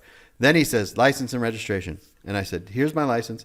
Here's my registration. I was like, oh, and here's my insurance. And he said, did I ask you for that? And I go, okay, this is how it's going to go. I'm just going to, that's it. All right, we know how this, anyways. He goes, what are you guys doing? We're going to a show in Florida. He goes, you're driving? We're like, yeah. He goes, what's all this stuff in the back? We're like, oh, it's shirts and trophies. It's very confusing to this guy, you know, and he thought that was weird. he thought that was strange. Like, what? Yeah, because he's like, why are you driving all the way to Florida to go to a car show? yeah. Like, and we're like, well, that's our business and blah, blah, and, you know. Yeah. But anyways, we end up out of the truck. Yeah. Dogs sniffing around. No. So he only knows there's two people in the truck. He sees Frank's brown ass, Yep. and I was like, "Oh, I smell weed. You guys get out of the truck." The second he sees Frank is brown, dude. Oh, I smell weed. Well, because you're talking to him in the front, and then you don't remember he also gave you a hard time about you because at that time you had just gotten your Arizona driver's license, Yeah. but your truck still had California plates. yeah, he was yeah. having a real hard time with that. Yeah. And then the whole time, so like I'm sitting in the back, Doug is sitting in the passenger, and you're driving. He's not talking to you. He's talking to you, but he's looking at me the whole time. He's just staring at me. Yeah. And I'm like, oh shit. Brown man bad. Yeah. Did you? Were you armed at that point? I don't know. No. You didn't. Okay. No, I don't carry a gun illegally anywhere, Frank. That's That's against the law. against the law. I also I didn't pay know. all my taxes, Frank, and do not have a registered firearm that I carry with me anywhere. That would be because I illegal. think that was a thing too. Because you said I have a thing. Anyway, I whatever. wouldn't have told you that because No, you told the cop somebody that. would have. You I told didn't the- tell the cop that. No, hell maybe. no. Maybe I made that part because up. if I did carry a weapon with me, I got pulled for a speeding ticket. I'm not going to let the officer know that I have a weapon. Okay. Because I'm not getting yanked out, and getting a felony stop because that's no fun. Yeah. Don't ask me how I know. Okay. And it wasn't for a gun. Yeah, Somebody else's fault. That's Twice. not part of it. But yeah, but he did say, all right, and then he asked you, can I sniff your car? And you said, yeah. So we're all standing on the side of the road, like in a line. He brings his dog around, goes a couple times. He comes down to where we're standing, and he's talking to you because you're Yeah. the driver. So he's like, yeah. So my dog took him around your truck, and his code is whenever he smells something, he sits down. And he sat down in your seat And points to you. points to me, and I'm like, oh, I'm going to jail. I'm done. I'm getting arrested right now. Like I had already in that like couple milliseconds, I had already come to terms with like, yeah, I'm definitely getting arrested Yeah. right now. And then he like came down, he like patted me down, he's getting all touchy feely with me, and it ended up like he let us go and everything like that. But for a Yeah, hot it second, was- I was like, I'm done. I'm cooked. And then like you're like. And he's like, yeah. He's all, have you ever smoked weed in this truck? And you're like, no. He's all, has everybody ever had weed in this truck? Yeah, And you're like that no. was, this is And way it's like- before. yeah, and it's any like of that stuff. Yeah. Yeah, and it was a thing. And then we got in the truck and then just went on our merry Yeah. way all the Yeah. way to Florida. So my dad, as I said, was a sheriff's officer. So I grew up in a pro police and I still am pro police, regardless of whatever. That we're not the debate. That guy made me feel like I got my rights violated. Yeah. Oh, yeah. Like, like I felt dude so had a I'm hard like, on. dude, this was not right. It felt. And Brian said the same thing. Brian said, dude, that was. He was mad. aggressive. Yes. It Yeah. really upset him that Yes. I remember it really upset him that you He had was a mad he didn't have Arizona. Yeah. He was just mad that there was nothing. Like, Like he couldn't catch us on anything. Yeah. Yeah. Yeah. Yeah, we're driving from California. 3 dudes in a truck with a bunch of boxes on Interstate 10. We're in the drug gateway to the rest of the world, Yeah. apparently, that we later found out. And he couldn't find anything. He was mad. Yeah. Yeah. That's the way that Guy. went. Big bust. It was over. You know? I always still feel like if you do get pulled over by the cops and they go to that full extent of all that stuff and they don't find anything, that you should get a reward. Like a Yeah, you like get to leave. No, That's your reward. That's a reward. You don't get to go to My jail. I should have been able to leave before that. My reward should be like I should get like a Denny's gift card. Because hey, I wasted your time. He wasted my. I did not lie to him. Yeah. I said no, there's nothing, and he found nothing. He now wasted my time. Yeah. I was could've just glad I just didn't go to jail. So if a police officer wastes my time, I need an EBT card and welfare, please. No, Thank I you. didn't say that. I just want Well, to give. where else is it going to come from? Doesn't matter to me. He could come from him. He should do it out of the nicety of his heart because he wasted my time. Civil servers don't make any money legally. Yes, they do. So that was the Florida trip. And then did we have had a couple hold successful up before, Yeah. No. I know. Hold on. We're Ain't no getting one like the next one. tuna here. So it could have been on the first road trip to Mississippi. It was one of them. So me and Brian in the front seat of the truck, and we're just trucking along down somewhere. We're just trucking along somewhere, and then Brian goes, "Man, what is that smell? You smell that?" I'm like, "Dude, what is that?" And then Frank, dude, like out of a sign field, and you know, like he's Cosmo. "Hey man, you guys want some tuna?" And he's back there with the little tuna and crackers. You guys want some tuna? You gotta warn the rest of the truck Tuna's before you dope. bust the tuna open, man. Yeah, man, I got kinds of snacks back. You guys know I'm frugal. Brian's like, "Dude, that shit's got to go." No, I forgot about that. That was hilarious. Turns out canned tuna is probably not the best road trip snack with a bunch of dudes in a truck. You got all the windows rolled up, AC blowing, cracks. Oh, crush. Just a can of Rip tuna. one off real quick. You don't mind, do you? You don't mind tuna? Tuna and crackers? No crust. Yeah. Oh, man. But real quick, 'cause before we get to the next road trip story, Yes. we have to like connect a couple pieces too, Yeah. because we're talking about There's the lots Titan. of pieces to connect, I think. Well, yeah, there's tons, but we skipped over your Titan. We got to talk about your Titan, Yeah. because that's a pretty big kind of like point in the whole thing Yeah, too. I think maybe. Yeah. Is it? Well, I think so. Because like the one reason I bring it up is because we always talk about like Yes. Titan, So- That's true, Titan yeah. stuff, and Yeah. you had a Titan before because he had his Titan first, right? I did. I bought mine in the beginning of 04 when they first came out. Right, and yours was an 04. Mine was, I think, the third Titan ever built that had the bulletproof kit on it, which is the, Oh, okay. 15-inch kit? That's Yeah. a big kit. 15-inch kit on 40s. 22s and 40s. It was a big truck, and it was big. Yeah. But then Brian had to get one on, I remember on we were- 54. So yours was lifted first then? Yes. Yours was Yeah, done his was first. at the first. Oh, okay. I had a baby lift on mine, like a 7-inch CST, and then he got the bulletproof, and then I got a modified bulletproof Yeah. kit. So I remember pulling. I have a picture of my truck Yes, at parked Stillen. behind yours. Yeah. And at Stillen, at the open house, and I remember I pulled up. It and was like Titan Day or something. yeah, because they made a lot of Titan parts, so Yes. they a bunch of Titans. So you had your Titan, and then I come around and I pull behind yours, and you're like, man, because it was bigger. Yeah. But yeah, it was bigger. Yeah. Not by like an inch or two. I mean, like by a foot, dude. It was big. It was tall. Big. If I was to be so bold though, like I liked your truck. It was oh no, cool. his was the nicer. His one. was nice. Like Well, he took it to SEMA. Like there was, his was like mine was just a lifted. stock Titan. but I was gonna say, to be even bolder, I liked his lift better than your lift. Like yours was super tall, and it almost looked like those like little cars that you buy like at the gas station on those little springs. But his it fit better. Put together well. He just needed bigger tires than his, and I think it would have fit because there was just like a lot. mine of was gap more. Mine was between was the two. more. But like a custom lift. yeah, Right. It was because it had the coilovers all the way around. You know what I mean? It was more functional, Yeah. I guess you could say. Yeah. Yeah. and his was more like more showy, I guess. Right, and yours ended up being painted and full interior and Painted full interior. It went to SEMA. So we built it the first time when I got it. It went to SEMA when it was a 2015. So I probably went to SEMA in 2015. Probably went 2016, 2017. It's went 3 or 4 times. It was in the hand cooked tires. Yeah, I remember the hand with cooked. the wrap. Mm-hmm. And I think that was. I don't remember if that was before or after it got stolen. Oh, it got stolen? I didn't know that. It got stolen. Yeah, we live in the desert. Of course, it got Oh, stolen. I did not know that. Yeah. So I lived on Main Street. So Main Street is exactly what it is. It's Main Street, but it's the end of Main Street where it's residential, goes from business to residential. Yeah, right near Rock Springs. Yeah. So, just being in the desert, and Frank knows you. I don't know, but the culture out there. He's from Hemet. He knows. I'm not from. I am not. I lived in him. Now that wait, hold on. I'm sorry. I don't mean to sidetrack the conversation, but now that I know that number one bothers you, and now everybody thinks you're from Hemet, it's hilarious. I know. It's very terrible. Yeah. But there's only one legend to Hemet. I don't know what that means. Somebody listening does, and that's all that matters. Okay, all right, that's good. Okay, back to the Titan. So, my rule of thumb, being from the desert, is you don't move around the desert without knowing some dirt bags. I knew some dirt bags. Happened to be some of those dirt bags. Maybe I don't know how, but they robbed my girlfriend's house. Oh shit!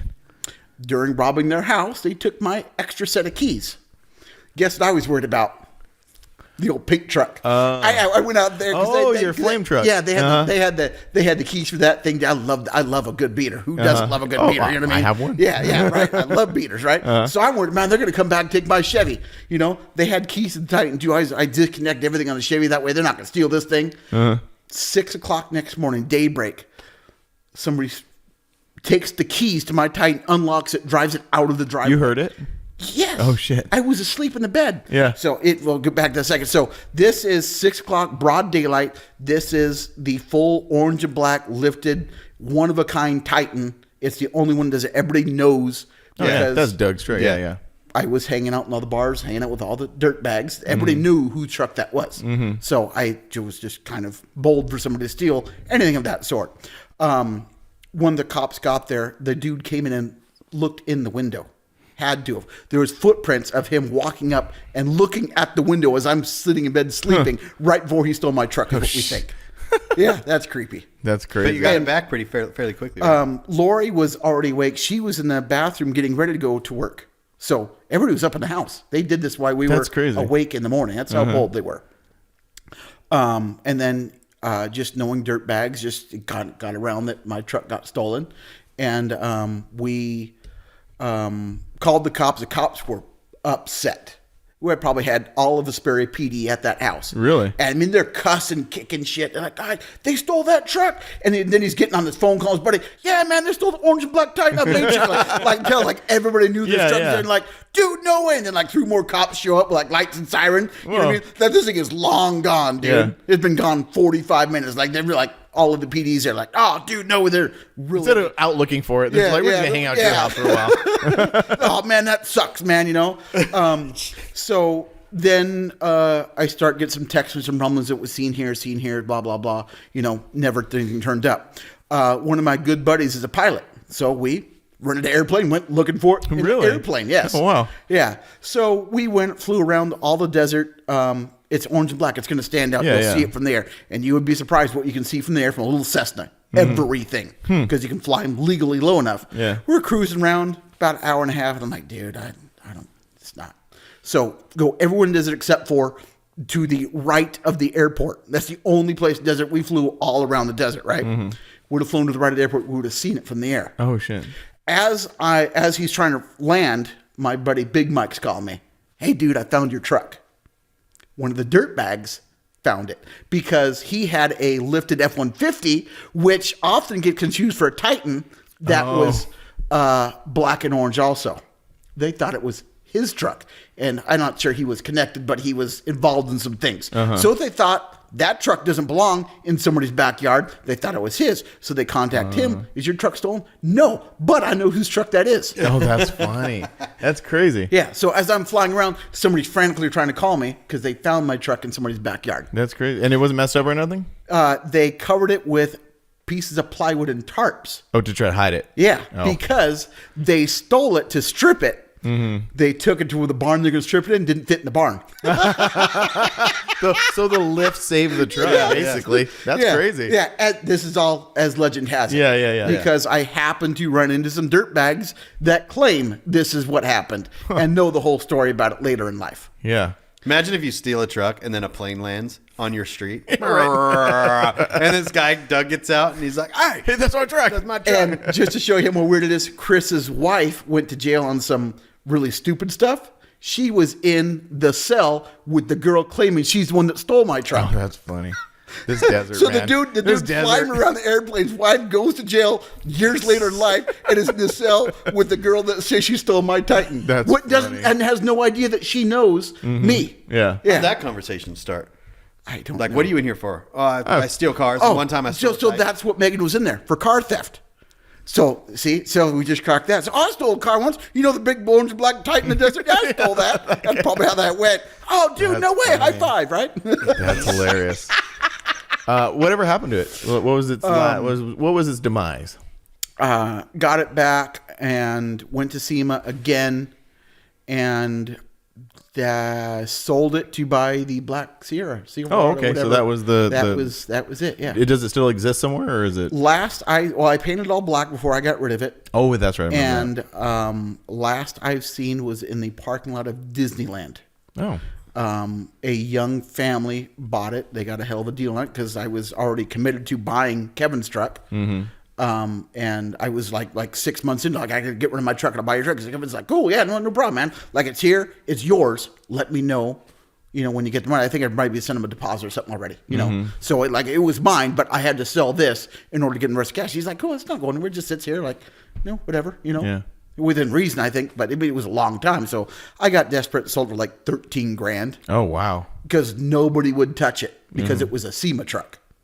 Oh, but it wasn't built like a SEMA truck. It was. Well, you go on the forums, and all the forum junkies said, oh, man, it's a SEMA truck. Those things are built like trash, blah, blah, blah, blah. So nobody would buy it. Oh, so interesting. This young family came along. He was a cool, younger dude, had a wife, had a young kid, I believe he worked at Costco, lives in Orange County, $13,000. Wow. It was out of here. Yeah, that's interesting. And then Chris seen it. Chris, the same pilot, with he seen it at the auxiliary lot at Disneyland one night. Sent me a picture of it. Oh, still on the Rockstar wheels? Because I forgot about that part. Yes. It was on those mid 2000s Rockstar. But 20s. again, I was one of the first truck with Rockstar. That's true.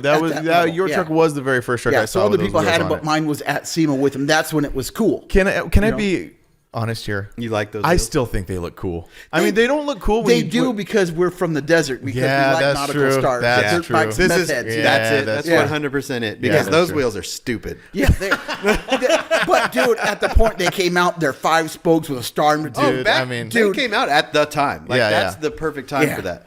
And it has to be on a lifted truck with off-road tires because some Or people ask try little to, Brian. I think he was putting him on his 4Runner. He was going Oh, to he put did? rock. Yeah. That's right. So, when those wheels came out, they were either all chrome or all black. I was sponsored by KMC. I called them up, and they sent me black caps. So that was before anybody had chrome wheels and black cap rock stars. Yeah, It was that's me. right. Yeah, that's it was right. me because I sent them pictures like, oh, dude, that looks really good. They'd never seen it before. Yeah. No, that was a cool truck. Do you miss it? No. No? But I look for it on Craigslist. I look for the 55 on Craigslist. I look for the T-Bucket on Craigslist. I look for everything, and I will buy it back. Yeah. Yeah, You're all, for I don't sure. miss it, but I will take it back. Thank Yeah, you. I for sure will buy it back. That's yeah. No matter what condition it's in, blown up, rolled over, I will buy it back. Just because you guys had such a great look with Titans, I'm like, dude, I missed out. Dude. The Shitty Titty Committee suicide pact. Yeah. It's weird, huh? How that all happened. Yeah. Yeah. So then now back to the adventures across the country in Doug's vehicles. And now we have to bring up. So like the trailer thing was, yes. We've had so many trailer issues, Brian, with balls. The trailer's just coming disconnected from the hitch in the truck. I didn't hear about that one. Yes. Yeah, well, so as a U-Haul trailer, when you do a U-Haul trailer, you crank down that thing, you tighten it down. Well, I didn't realize that when you do that, at every He turn, didn't realize we didn't know it. Oh, it's coming every loose. turn, it loosens up the nut on the bottom, right? So we're driving, same thing, right before Fort Stockton, probably 60 miles before Fort Stockton, but coming home. the trailer pops off. That just popped off the receiver And just landed on the chains, and we slowed down, and we were like, it had broken it broke the trailer ball stayed in the receiver, and it it broke the nut off. broke the nut off. Oh, but The nut fell off. The nut fell off. The nut fell off. Yeah. The nut had fallen off, come loose, so I didn't break it. So I was like, well, there's nothing we could do. So I just set it back on with no nut, and we just kept on going. Really? Just real slow to get to where we're going. So then there was another time, another U-Haul trailer. Oh, yeah, the Walmart. Going to Walmart, and we sent pictures to Greg Miller, and he's like, dude. Oh, because I remember that when it blew a tire, right? Or something. Blue tire, that's another time. But Greg Miller's like, dude, you guys have the worst luck. Yeah, pulling because a we trailer. like don't ever pull we, a like, trailer pulled ever out of- again. I don't know where we were looking for a post office, I think, for you or something, and we pulled off somewhere, and it popped off again. Luckily, we were just right by. Yeah, Walmart. we were on like a fixed it. side road doing. But then no that's when I mom, figured no. out, oh, if you crank that too tight, it loosens up the nut, Right. and the nut falls off. Yeah, and that's so funny. Now That's a U-Haul funny. trailer, just don't crank it down as tight. Yeah. And then we're cruising along somewhere. We got a flat tire. We get off the freeway, stop right in front of the old. And this is a Sunday night, so we pull yeah. right in front of the guy that's going to come fix our trailer. His shop was right there. That was weird. There was one story where you weren't involved. I wasn't involved in a couple of these. So the one that you weren't involved with was pretty interesting. Does this? Okay, yeah, go ahead. Okay, so this because this leads up to to that one. So Doug comes and picks me up. This is the silver 2500 diesel. This is the silver truck still. This is the silver truck still. Okay. Diesel. Mm-hmm. Picks me up. We get to Tucson. Oh, I know where this one's going. Yeah. Yeah. We get to Tucson. What were we towing? We were towing a little U-Haul trailer that I rented. Yeah. Right? For my booth stuff, because you had your trophy stuff Probably in the bed. going to Scraping the Coast. We were going to... Or Orange Beach, one of those two. Some Greg Miller event, I'm sure. Yes. Where were we going? Anyways, we're in Tucson. Just pull over. This is on the far end of Tucson, right? So we're 2 hours from my house, right? Yeah. And get fuel. We leave. We go through the left on the red light to almost get on the freeway, and the truck died. And I was like, damn, Doug, your truck died. And he goes, what'd you put gas in it? And I went, probably. Oh, shit. Looked at the receipt, and I'm all, yep. I opened the glove box because we had to save all the receipts, right? I opened the glove box, look at it. Yep, $2.99 a gallon. Yep, sure did. Yeah, sure did. I Gas. folded it back up, put it back in, and closed it. And Brian is waiting for me to lose my shit. But I had just drove there 6 or 7 hours, so I had smoked a little weed, so I'd go to sleep, right? Because I'm already relaxed. I've already dude, I'm ready to go to sleep, right? So that's the only thing that saved him from losing my shit. So that trip, we were pulled over underneath the freeway, basically. Yeah. Had to call We're AAA. in the middle of the road. We got to stop in the middle of the road. It just died in the middle of the intersection. Yeah. We got it pulled over. You had AAA, I think. Yeah. But they wouldn't pick the trailer up too, so we had to disconnect the trailer, take the truck. The truck got towed to the Chevy dealer, and then we had to pay him a little bit extra money, $50 or something to move the trailer. to hook the trailer up to the tow truck, take it to the dealer. In the meantime, Crooked Photography Will, drove from Phoenix, came to Tucson and picked me up, but not at where we were. We Ubered. This is COVID time too, so we're in this. No, it wasn't. This was pre-COVID. No, COVID did not exist yet. No, it did. This is because we had to wear masks in that Uber. Did we? No, you're thinking of Texas. You're thinking of the second thing when the thing that you. Oh, We you were guys were tight- going. we were you guys tight were in that going car. to Orange Beach, and that's when everything popped off. Yeah. So that's when the on the way back from that. On that was that or may that have been a different trip? This I don't is know. totally Anyway, different. yeah. Totally different. Uh-huh. So, anyways, I had to basically get a ride back from Tucson, 2 hours up to Phoenix, get my Titan, turn around, come back, put everything from the Chevy. We're at the dealership now. Yeah. Take Oh, everything okay. out of the Chevy, put it in the Titan, including there was 3 of us, 3 people in the Titan, and we drove straight to where we were going. It was either Orange Beach or Scraping, one of those two. Mm-hmm. Then on the way home, we picked the Chevy up. Pick the truck up. And they had drained the gas, and luckily in those trucks, it doesn't destroy them pretty much. So Yeah. I got really lucky. You got lucky because I was like, "This is going to cost me." He goes, "This is how much it could cost," and I was like, the entire time I'm all, Well, that's cool. I better sell some T-shirts. yeah. Anyone, half off. Come on. So we ended up picking the truck up, and it worked out. But that was an interesting trip. Yeah. And then The COVID trip. That was another one where we left. It was March when that was going to Orange Beach, and we drove to Tech. We had to go to Texas first, like Dallas or Houston area, so you could drop off some awards. And we remember going into Walmart at we pulled in the Walmart parking lot like 4 a.m. because we had to wait for these guys to wake up to drop the trophies off. Okay, for We Are Mopar, Wham. Yeah. So we go into Walmart and we're like, we're hearing stuff happening. Like something's happening. And we go into Walmart and there's no toilet paper, and we're just like, what is, like, this is crazy, right? Like, yeah. Because on the way there, we listen to podcasts. We don't listen to terrestrial radio, as they say. So we're just, we have no idea. Something was going on. And then, and this is March. So our show, the Forbidden Fantasy Show, is only a couple weeks away. Right. So we get to Orange Beach, and Orange Beach we get there on like Friday morning. So Friday, Saturday is when they shut everything down. They got, Trump went on the news and he goes, all right, guys, like, it was crazy because Friday, everyone's like, this is not serious. And then Trump gets on the news and he's like, hey, we're shutting this thing down.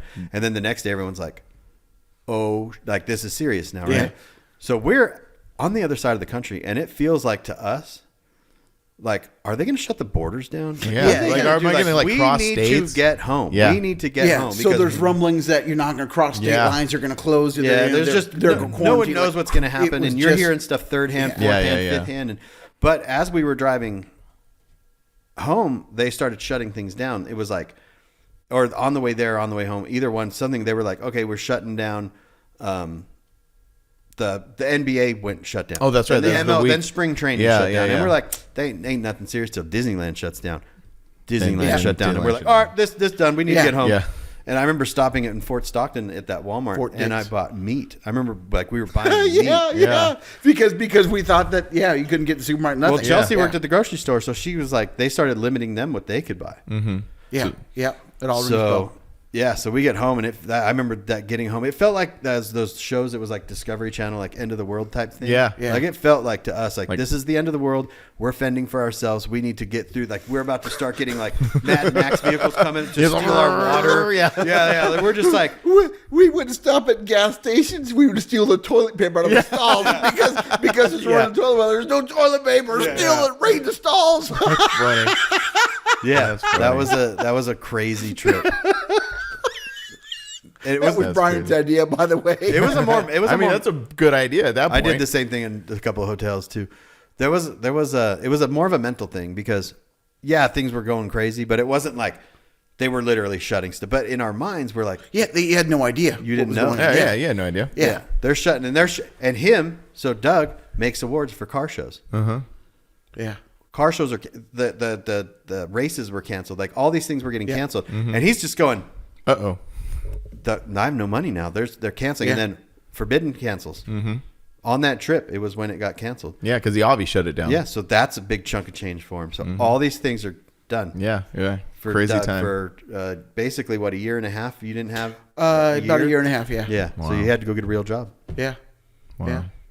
And that worked out. That survived. You know what I mean? That's one of those things that as I was listening to podcasts, you're talking shit about Gary Vee and the whole hustle culture. Oh yeah, which is dumb because all he does is say hustle. What do you hustle? Like, that was it. Like, I just had to go get another job in order to make this work. That was just you had to that figure it out. Thing. Yeah, just had to figure it out. And to me, that's what the hustle culture is. Not this. No, yeah, Gary Vee's selling your product of hustle. He's not selling you. He's just telling you. We talked about this last night. We said the hustle thing, like the Gary Vee thing. Yeah, they're just telling you the obvious thing with no substance. Yeah, right. That's it. They're not telling you how to do something. Yeah. They're just saying you go out and do it, and you're like, well, yeah, I know that. Yeah, what do I do? Yeah. Whatever you're doing, you go work 40 hours a day doing that. That was the thing. It's one thing to say, like, well, how do I? That's kind of a different scenario because you did it out of like a survival thing. That was exactly. But it's like in that scenario, it's like, oh, you're like, well, I can't make awards. What do I do? So someone like that would be like, well, you just got to work hard. Yeah, work harder, and you're like, at what? But you figured it out. You're like, well, then now I need to. That's go get a job. a survival thing, and that's a natural. You have to do that every day, regardless if the world's shut down. If not, like if you're hungry, you got to buy food, so you have to figure that out. Mm-hmm. Yeah, I had no income. There was nothing coming in. Everything was revolved around car shows, events, gatherings. That's what we put it. I think I was in the process of starting my shop at that time. Like my shop, like what we're in now. I built a shop in my backyard And at the beginning of that was when when you started it. it was Oh, it was COVID time when this whole what we're standing in right now started happening. So that was a mess. But everything came out of it really well. Everything worked out. It always does. When you are the type of person that you are, or I am, or you are, we always like say, well, it worked out. But I think that's like just part of our personality. It's like it's going to work out because we're not going to. Yeah, Well, that's what I mean. the thing. You don't That's have what a I mean. choice. Exactly. And you could listen to all these people doom and gloom all day long. I mean, you hear it, we hear it, like, oh, the economy this or this. It's like we went through the housing crisis of 2008 and 9 and came out the back end just fine. Like, yeah, things happen. You figure it out. Yeah. And you'll get to the other side. You know what I mean? Like it doesn't matter how you do it, you'll do it. Right. And usually you do it better because you learn the efficiency of the process. Right. Yeah. So I got a job, and I would just try and sell awards or do anything after hours. So it's a 40-hour week job. And again, you got an hour commute down there. It was 60+ hours a week. And then the traffic on the way home was, sometimes an hour and a half, sometimes 2 hours. Sure. And it was 5 days a week. And there was nothing left after commuting, paying for food to get back and forth to work, and paying on my equipment and anything else. There was nothing left. I was in the hole. By going to work, I was in the hole. Oh, yeah. You know what I mean? Yeah. It made it through. But you're here. Yeah, you're at the other end of it. It made it through, Yeah, for sure. which was great. But it was a rough time. No, I would that's for not everybody. want to do it again. I would do it again in a heartbeat if I had to, but Rather not. yeah. Yeah, let's not No, do that thank again. So so that was the co-trip. But then the putting the gas in the diesel thing, and then got through that, and then now we're gonna head back to Orange Beach. Yeah, after COVID. That was This it was the after first COVID. year. We're 21. We're like, you had never been to Orange Beach, and Right. we were gonna just dive bomb to Orange Beach. Yep. So you guys came to my house, you picked me up, and we made it to El Paso. Right. And you were driving. And I'm always driving. You're always driving. Well, because we drove the first 6 hours. Yeah, right. Let Brian do something. That's Yeah, true. yeah, yeah. But it's always you driving when all this shit Yeah. goes wrong. I know. So you're driving. It's like nighttime, late at night, driving. We just get to El Paso, and then Yeah, the beginning of El Paso right there, and then the Like truck the went border, into like basically. limp mode, and we got gas. We tried to figure something out, do this stuff, and we're like, let's just get a hotel and figure out in the morning. Mm-hmm. Get it to a dealership, and they tried to do the regen. Yeah, so it ended up being the DPF filter. So they tried to fix it, regen it, just try and get it. Yeah. It wasn't breathing enough, so the engine wouldn't work. Yeah. I think we So spent a we day stayed and a half there. We stayed the first night, and then the second night. Was it the second night was when we took all of our stuff down to the dealership? That Yeah, was, because you yeah. woke up in the morning, you took the truck there, and then we were like, "Okay, we'll Uber over there." So we had all of our stuff. Like, because we thought we were going to be out there. I think it was blankets. the next day. I think we were at the hotel for the one day, or maybe it was. It was the night it broke down, and then the next day you head to the dealership. They were like, okay, we're working on it, and then we just thought, okay, they're going to take care of it. We're going to be on the road. So we take all of our stuff, Uber over there, and then they're like, we can't fix it. So we had to Uber back to the same hotel, get another night, and then the next day was I don't know if the next day was That was the the day. next morning. We were like, what are we doing? We don't know what we were doing. So we were like trying to figure out, like, can we rent a U-Haul? Okay, well then there was 4 of us. Mm-hmm. We can't. We would have to rent a U-Haul and a car because we had to get. The most important thing was getting the awards there. and they just had to be there before Sunday. Yeah. So we didn't care if we got there today. They just had to be there before. So we're awards trying on to figure Sunday. this out, and I was like, I don't think it's going to happen. And then also a really interesting little part to all that is when we were trying to find rental cars, we couldn't find any because that was right at the beginning of the car. Like, Well, because during COVID, Hertz, all those places sold their cars Right. to stay in business. Mm-hmm. So people were starting to travel again. So there was there's no cars, there's no trucks. especially no trucks. Mm-hmm. Yeah. Because we were like, okay, well, if we get a truck, we could tow, but you're not even supposed to tow. We were Yeah, you just trying to can't tow. figure Yeah, we all were this trying stuff everything out. And just hours and hours of sitting there. Finally, I was like, I'm going to call Chelsea and just have her come pick me up. You And know we what I also mean? had my trailer too. Yeah. We were pulling my vendor trailer with his truck. So my vendor trailer's sitting at the dealership. Yep. The truck's at the dealership. We're like figuring it out. And then you were like, okay, yeah, let's just call it a wrap. But Well, he I was still going to had call it a wrap. You were still going to go. And then afterwards, you were just like, I'm going to go back too. Yeah. And then that left Doug and his nephew to finish the journey by themselves. And the way they finished the journey was buying a brand new truck Didn't have a choice. in freaking El Paso. The repair was $7,000. That might fix it. I have the part here in a week and a half. Yeah. Oh, well, it's not Or really buy a not gonna truck. work for me. So then I start looking around the lot. I'm like, well, I guess I got to buy something. I guess I don't know. You know what I mean? So there was 2 trucks. There was this truck, another truck, and I didn't really like the other truck, and I wasn't buying a gas burner. So I'm like, well, I guess this one it is. And you actually ended up buying it at a good time, right?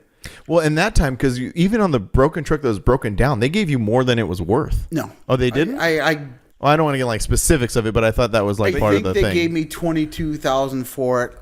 The part's $8,000. Oh, So I see. So you know what I mean. So, but then, so I didn't have anything to do. So what I should have done is, if I had somewhere to go, something to do, is say, well, that's what my part it cost us for that part. You're gonna buy that part at $3,500. You're gonna do because again, I worked in the service, so I know, and then we got to refurb they hit me with everything because I was stuck there because they just had you. So but that's not the same truck out there. That's a different truck, right? No, that's it. Oh, that's the it. same truck. Oh, yeah. I thought for some reason you got a different truck. No, it's the Well, same so one. that all worked out, and then Doug was mad at us for like 2 months. We didn't talk for a while because he was like, "Fuck these guys! They left me high and dry. I have to do this by myself." But at that time, I had already told Chelsea to come get me. I was not going to tell her to turn around and go back. Because then I was like, "Am I Doug going to be mad at me, or is my wife going to be mad at me?" I chose Doug. And then so Chelsea came out to El Paso from Phoenix, got you and me, brought your Titan, And then you had and to me get back and the from trailer. there. Then Angie had to come out from SoCal to Phoenix to get me in the trailer to get home. So Glad you guys enjoyed the trip. Yeah, we did. It was great. Fucking dickheads. God. Yeah. Remember those reunion shows where this is that one story where they're a little awkward. A little awkward. Yeah, this is when the band broke up. Yeah, exactly. This is exactly it. Awkward. Yeah. But we had to talk about it. But a lot of these stories, kind of like an underlying theme is the Titan always comes and bails everybody out. It did. It did. Yeah. We should just start driving those things across country. You know what I mean? But you guys don't want to be miserable driving across country.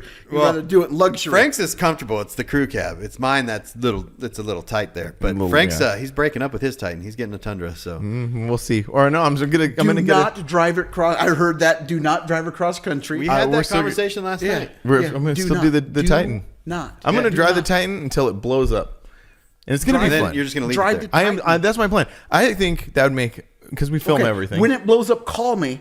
I will come pick it up because I want another Titan. Okay. Okay, there you go. Hey, man. I was just gonna leave it. I was gonna like, I'm leaving fuck you this there. thing. I'm just coming for the truck. You know what I mean? You're gonna fly and get the truck and then go. Yeah. Yeah. No, but the titties are always coming to the rescue. They are. So that was the extent of the. I mean, there's the stories. We've gone on many more trips that were very smooth. Yeah. Oh yeah, we've been on a lot Yeah, of but smooth those don't make trips. good stories. No. Yeah. those- Was that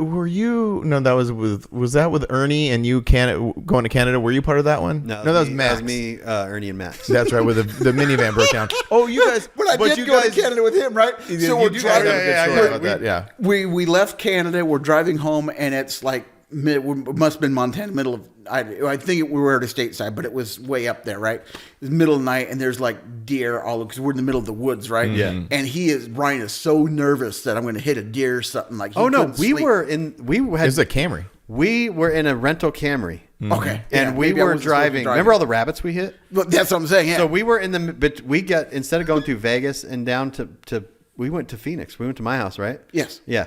So we drove through like the bottom of Utah, and it's this straight line road. And there, all the deer, because I was going to go to sleep and let you drive. Yeah, and I he was like, too nervous, dude. I was like, we're and then the world's biggest rabbit I've ever seen in my life came and went boom, smashed the side of the car. And Brian's okay, yep, that's it. we drove there. We must have hit. We hit a bunch of rabbits, and they were dead everywhere. There were so many Dude, rabbits. Yeah. this one rabbit nailed. It sounded like a body hitting the car. It was. That's funny. Brian wanted to stop and see if it dented the side of the car. It was such a hit, dude. Yeah. And these rabbits are like 5 foot tall. These are, I don't know what they're eating, dude. We dealt with the same thing because we drove back from Canada one time. The same thing. The deer, like you're just driving and I don't know why we do this all the time. Why do we push ourselves to the limit instead of just saying, you know what, let's just stop driving, but we don't, and we just keep driving. So, and it was me and Angie and the family that one time, and we're driving, and we just like are driving down the highway, see these little eyes pop up, and you're just waiting for one of these freaking things to jump out in front of you. Yeah. So I know exactly what you're talking about. I was more scared because it was a rental. And I was like, I never get the extra insurance. Yeah, I don't think I was supposed to be driving it. And another story is that I am banned for life from Enterprise rental cars. That is true. That is and true. that's a story from SEMA. Keep scooting back, scooting forward. There you go. Yeah. So, any more guests? No rolling chairs. They keep sliding back. You're just like stoppers going in the corner. No, yeah. That's another thing is you can't rent cars from Enterprise. I am banned for life. Which when we were in El Paso trying to rent cars, was another dilemma. That was an issue. Because Enterprise is the only one that had trucks. Yeah, and they also and they were right next door. And so they own like 3 other companies, and that was all that was there. Yeah, so it's not like Doug can call budget because it's all the same thing. So as I travel with my mom to go to these drag races and stuff, we fly in place and I book everything, right? So I've got to go through as I book rental cars. I've got to say, is this owned by Enterprise? You know what I mean? Because they all check out of the same place sometimes. So when they go to check your ID, like, oh, you can't rent from us, even though it's not Enterprise. They share some computer stuff. And they're like serious about it. Like that's a thing, huh? I've seen it pop up twice. Really? The dude's face is like, they've never like, seen no, it before. sir. So I broke my 2015 Chevy one time. The transition line broke when it was brand new here in town. Drove it down and got it to the local dealership. Enterprise will give you, because it's under Chevy's own warranty, they'll give me free Enterprise. So I go in there to rent and I give them my name and stuff. The thing pops up. This dude just goes, just quiet, and eyes are big, and his whole face is red, like red from the screen. Oh, yeah. So then I already know. I says, probably says I can't rent from you guys, huh? And he goes, yeah. yeah. It's like, can I see the screen? Dude, the whole screen is red and says, do not rent to this individual. Oh my God. Dude, Yeah. And this is because I may have messed up a rental car. Yeah. You got the insurance. And, I had the insurance. And they say, because you can essentially do whatever you want when you have that insurance. However, my mom returned the rental car and she wasn't a driver on it.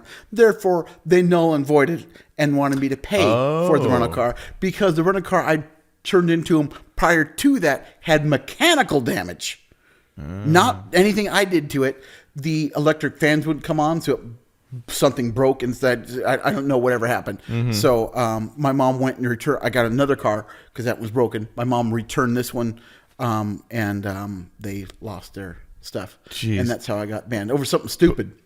So you almost got away with it. yeah. So at SEMA, back when we used to party, we used to tear up some rental cars. Yeah. I mean, you ever had 15 people in a PT Cruiser? Is that what the car was? Was a PT Cruiser? The ones these ones might have been PT Cruisers too, since how long ago it was when they were rentals. So yeah, there's 15 people will fit in a PT Cruiser in Vegas. On the way to the gas station? As I remember it, we were all drinking at Paris because it was like $20 all you can drink at some bar, and everybody we knew that was there because it was $20 to drink because that was cheap, right? Yeah. And we leave there, but we're like, I got a rental car. I had the insurance, and the guy said, I swear to God, he said, just don't hit anybody. No bodily damage to anybody. You can bring this car back to me in a box. Just leave me the keys. Insurance will take care of it. So I'm like, all right.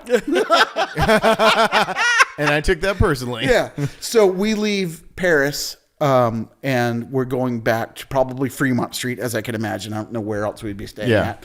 A group of us, and we're all packed in this thing. And we were practicing drifting at the time with this PT Cruiser.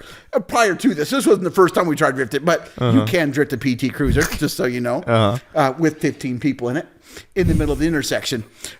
So we leave this place, and everybody knows we're going back to Fremont Street. From what I remember, there was a Line X truck, Silverado, supercharged. It was like part of the show. like it a wasn't SEMA a show truck, but it was like a custom truck, and it was 2 of our boys in there driving it.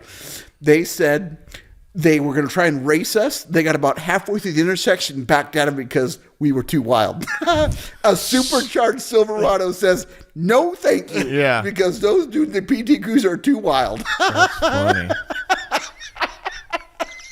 We had 15 people. We have pictures somewhere. That's funny. But it's on a digital camera, not camera phone, of we took a selfie of everybody in the car. It was crazy. That would be fun. So that's what destroyed it, was all the people, or like just the combination of everything that went down? They didn't. This was all before my mom returned the rental car under my name. That she wasn't a driver. Oh, Yeah, that's if you mess around and have another driver, that's why I always was tripping out. Like if they know someone else drove the car, I didn't even think about it. I was at work and it's like, just Mom, drive this car, you drop don't it think off. it's a big deal. Yeah, I didn't think a big deal about it.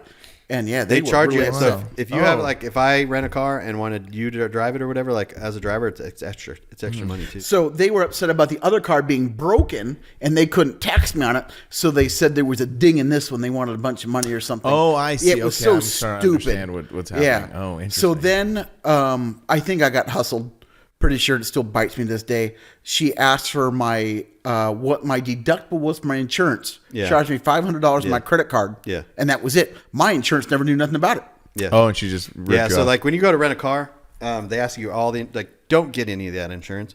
Your insurance will cover it. Oh, okay. You know, that's why they ask you what insurance do you have. Mm-hmm. I mean, if someone else is paying for the rental, get the insurance. If you're paying for the rental, I never get it because your insurance will cover it. Because you're driving it. Because you're driving it. Yeah. So Interesting. depending on what insurance you have, also. But yeah, most of the time, the insurance, any extras you pay for from a rental car company is just a hustle, Yeah. and it'll double the price of your rental. Yeah. I don't mess around with rental cars too much. I don't so. either. No, well, you don't have it. When I go out of town, I do. Yeah, I do rentals all the time. You know what I mean? Flying places and then all that stuff. So they're always like, "You want the insurance?" I'm like, "No, I'm good." Then they ask you what your insurance is and whatever. Yeah, sometimes my mom has to drive the vehicles out of the place we're going to the corner. We'll switch because my mom won't drive anywhere Yeah. outside of the desert. Even though it's probably safer because there's people driving around crazy. This desert or something. Yeah. Yeah. Well, it's That's cool. We're at 2 hours. That's awesome. Is Well, there good. We anything- got 2 hours. I know Yeah, it was good podcasting. I said if I don't get 2 hours, this is bullshit. What is there anything else like that you want to talk about or like in? Yeah. Like, So you are correct about the bikers. The bikers here, the bicyclists. Oh, bicyclists. Oh, yeah. Thank you. Because you got Thank you. Okay.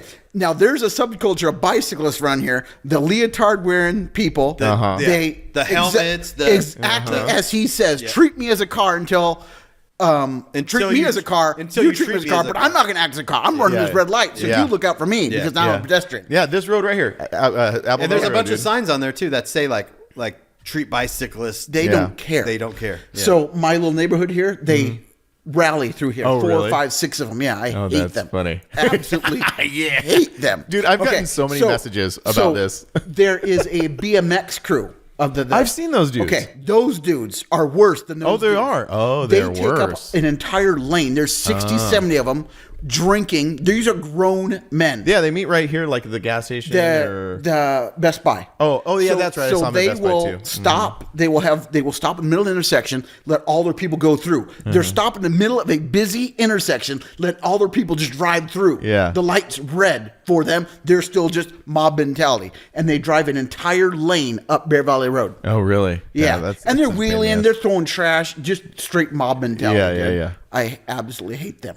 Yeah, I know. Supermarket people, Supermarket. spot on, dude. Absolutely spot on. So my mom yells at me. I take her shopping, and she's like, "What? I said, would you stop in the middle of the road? No. Why would you leave your basket in the middle of the walkway, dude? That's Angie. You know." There's 47 people trying to come down here, and you're just la da da da. Oh, I need to get this, and you walk 3 hours over and abandon your basket in the middle of the road. Yeah.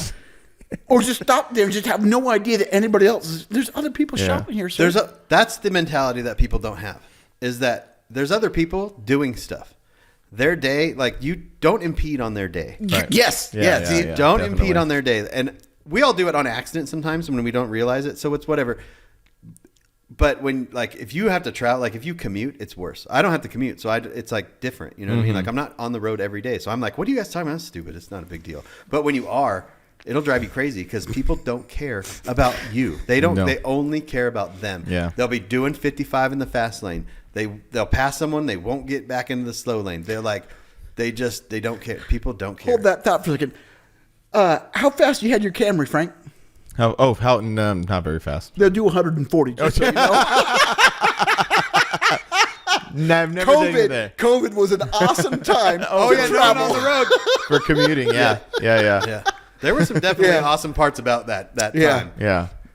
Yeah, they do 140. I wouldn't do it again. I don't think I'm going to test that Yeah, one I out. wouldn't. But Well, I not now. Yeah. No, not now. Not with the... Yeah, 4-cylinder, bottom of the road, 4-cylinder, That's shitbox Camry. Yeah, 140. That's mine. Getting 25 miles per gallon. I don't care what it was. I don't care. Get less than that. It You was just wanted to get home.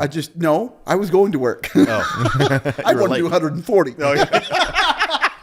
Was it going down the pass? No, it was what I call no man's land. What's that? So you get the 215-15 split going Oh. to 217. Oh, There's that yeah. section there where there's no place for a cop to sit anywhere. Mm-hmm. You'll see him because it's straight road all the way down. yeah. Yeah, so I'm like, And you get jamming through there. Yeah, I always notice that when I get to that point, I'm like, dang, I'm going kind of fast. I call that no man's land. Oh. You know what I mean? Yeah. Because you can see for miles. Yeah. There's no way that a cop I know exactly what is we're talking about. through there. Yeah. So, Yeah, unless they're in a plane. yeah. So, yeah, people don't get out of your way. Yeah, especially Yeah. when you're doing 140. There was nobody there. But that was COVID. There was nobody on the road. So Yeah. you didn't care. Yeah. I leave the house now and it's like I'm in traffic for about 5 minutes. I'm going to go home. You know, Mm-hmm. if I can't Amazon, I don't leave the house because it is difficult to deal with some people. Yeah. I don't get know it. if that's just within my area here. No, but it's difficult. two. It's like there's like 2 or 3 reasons for that.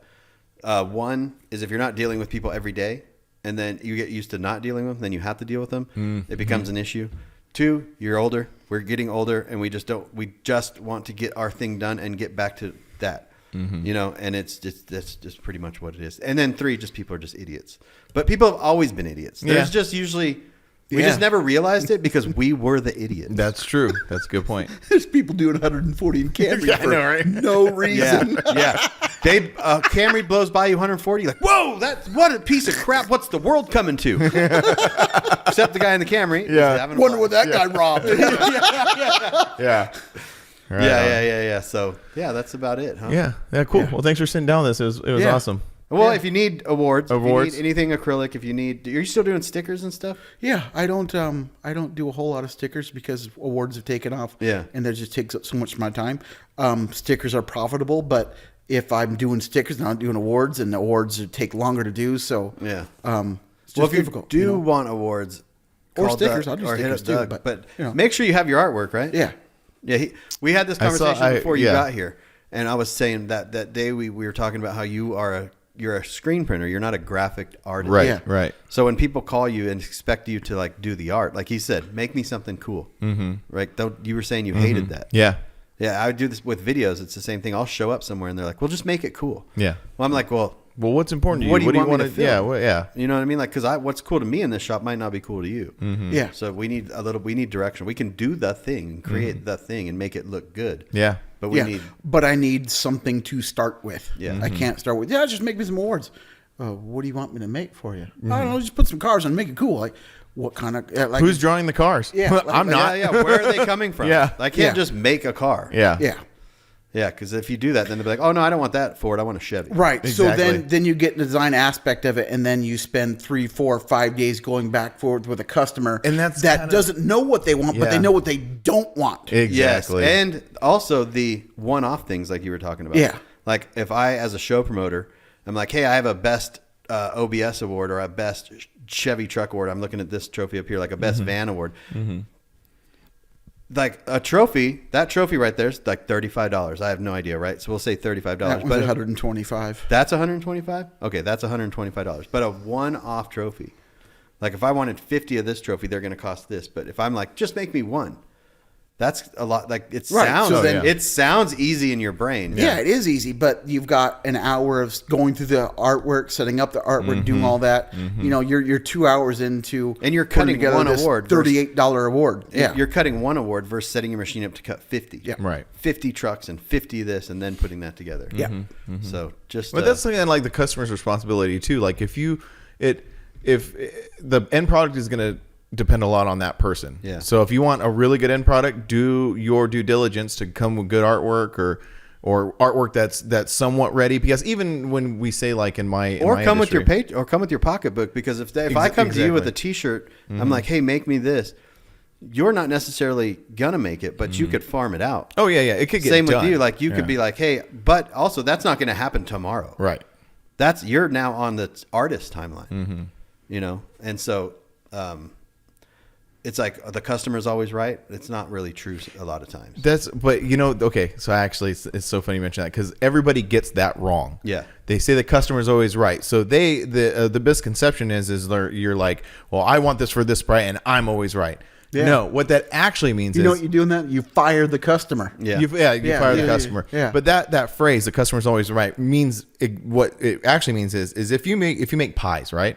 So you're going to make chocolate pies and vanilla pies. So you start off, you make 6 chocolate pies and you make 6 vanilla pies. You sell all the vanilla pies, but you sell 1 chocolate pie. So then you do it again. You're like, okay, well, we'll make 6 chocolates, but you keep on selling out of the vanilla. What about cream pies? Can we make cream Well, pies? this is just an example. Okay. Yes. Maybe I should have used a different thing. Whatever. The point is your customers are telling you they like vanilla pies. The customer's right in that aspect. They like It's hard to say not They cream like pie. they like the white pies more than the black pies. Oh my god. I'm just saying. I'm sticking with it because You I'm got too something deep. against cream pies, I'm right? too deep. I'm in too deep. Black pies matter. The point is your customers telling Cream you. pies matter. The point is your customers are telling you they like vanilla pies. Don't make so many chocolate pies Yeah. because the customer's right. Yes. That's what that means. It doesn't mean you give them whatever they want because their customer's right. Yes. Ooh, I'm going to use a different example next time. I'm going to use monsters and ghosts. Yeah. So if you had 6 ghosts and 6 monsters and you kept on selling all the ghosts but not the monsters, you sell more ghosts because makes your more customers, sense, yeah. your customer's always right. Yes. Jesus. The consumer drives the consumer drives the the consumer demand drives what you do.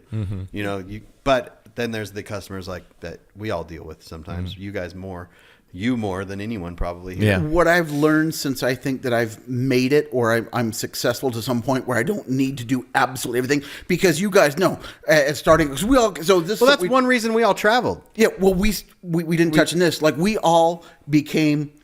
Let me pull up my notes here. Struggling professionals together. Okay, right? yeah. It's easy. I like that. We're not I like struggling. that. We're struggling professionals, I like right? that. So you started doing what you did almost like we got into it at the same Yeah, at a good level. Yeah. You know what I mean? To where it was starting to make money, where we could make money or do something. We all kind of got in our roots at the same point in time, and then we've just kind of branched out. And you two have done some more stuff together, but like I'm over here doing something different. It's just we've all worked out, but it started out we could all go the same place, do the same thing, and as we've grown and figured out this is what we're doing, we've branched off to different things. You know, say no. Yeah. I don't have to do everything no. anymore. Yeah. You know, that's what I learned. But It's okay to say no. But when you first started, like you want to do everything because you want to make it, you want to make everybody happy. You know, Well, you say don't no. when you're first starting. You don't know where the next one's going to be. Yeah. When you get to the point now, you know that there's going to be a next one. That's why we're So struggling you're- professionals. Yeah. So you can say you I can, like that. No, I you really can like be that, more struggling picky professionals. with your clientele. Yeah, don't be afraid to say no. And again, just like we were talking to those students yesterday about filling different spaces in this industry.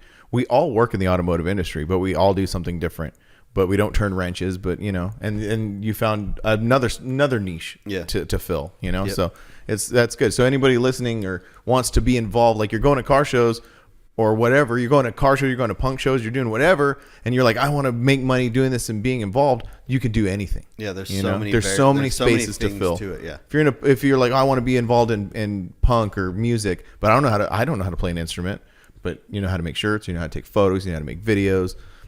Anyway, Yeah. That's what we always say. You also, exactly. Even not playing the instruments, like I know a guy that is a drum tech for a band, so he travels with the band and everything. Yeah, and still does- doing band stuff. Yeah, Still doing band stuff. Still involved with it, and you can still go enjoy the music and the culture, whatever. You know what I mean? You still get something out of it. You're just not the guy playing the music. Still important. You still Well, I mean, look have at that. Look at those big concerts like Metallica. What's the other? Taylor Swift.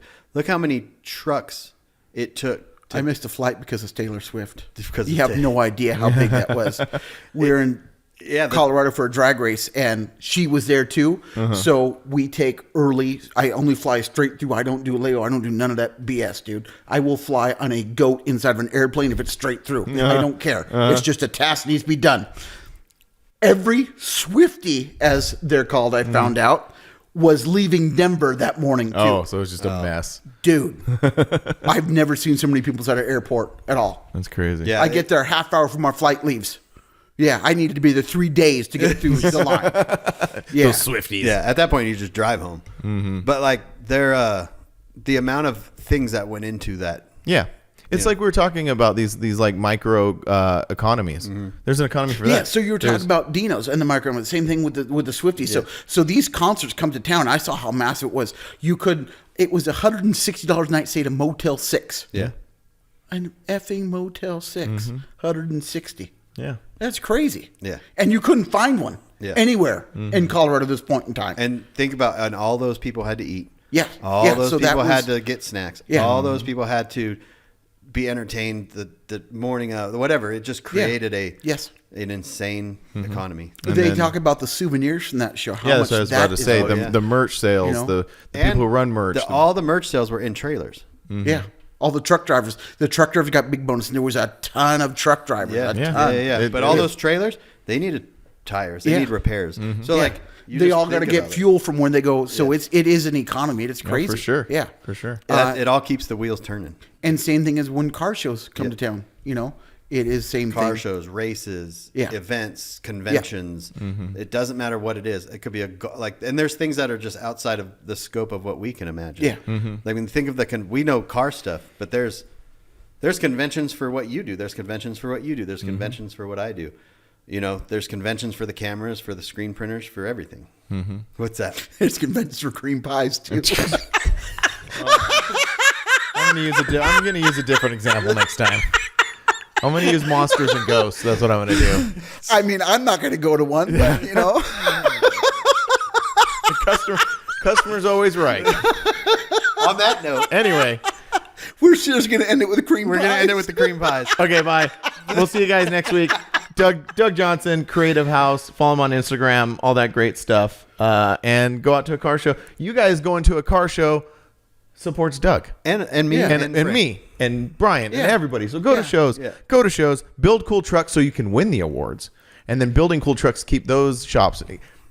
And It's infinite. It's all infinite. We'll see you guys next week. Bye.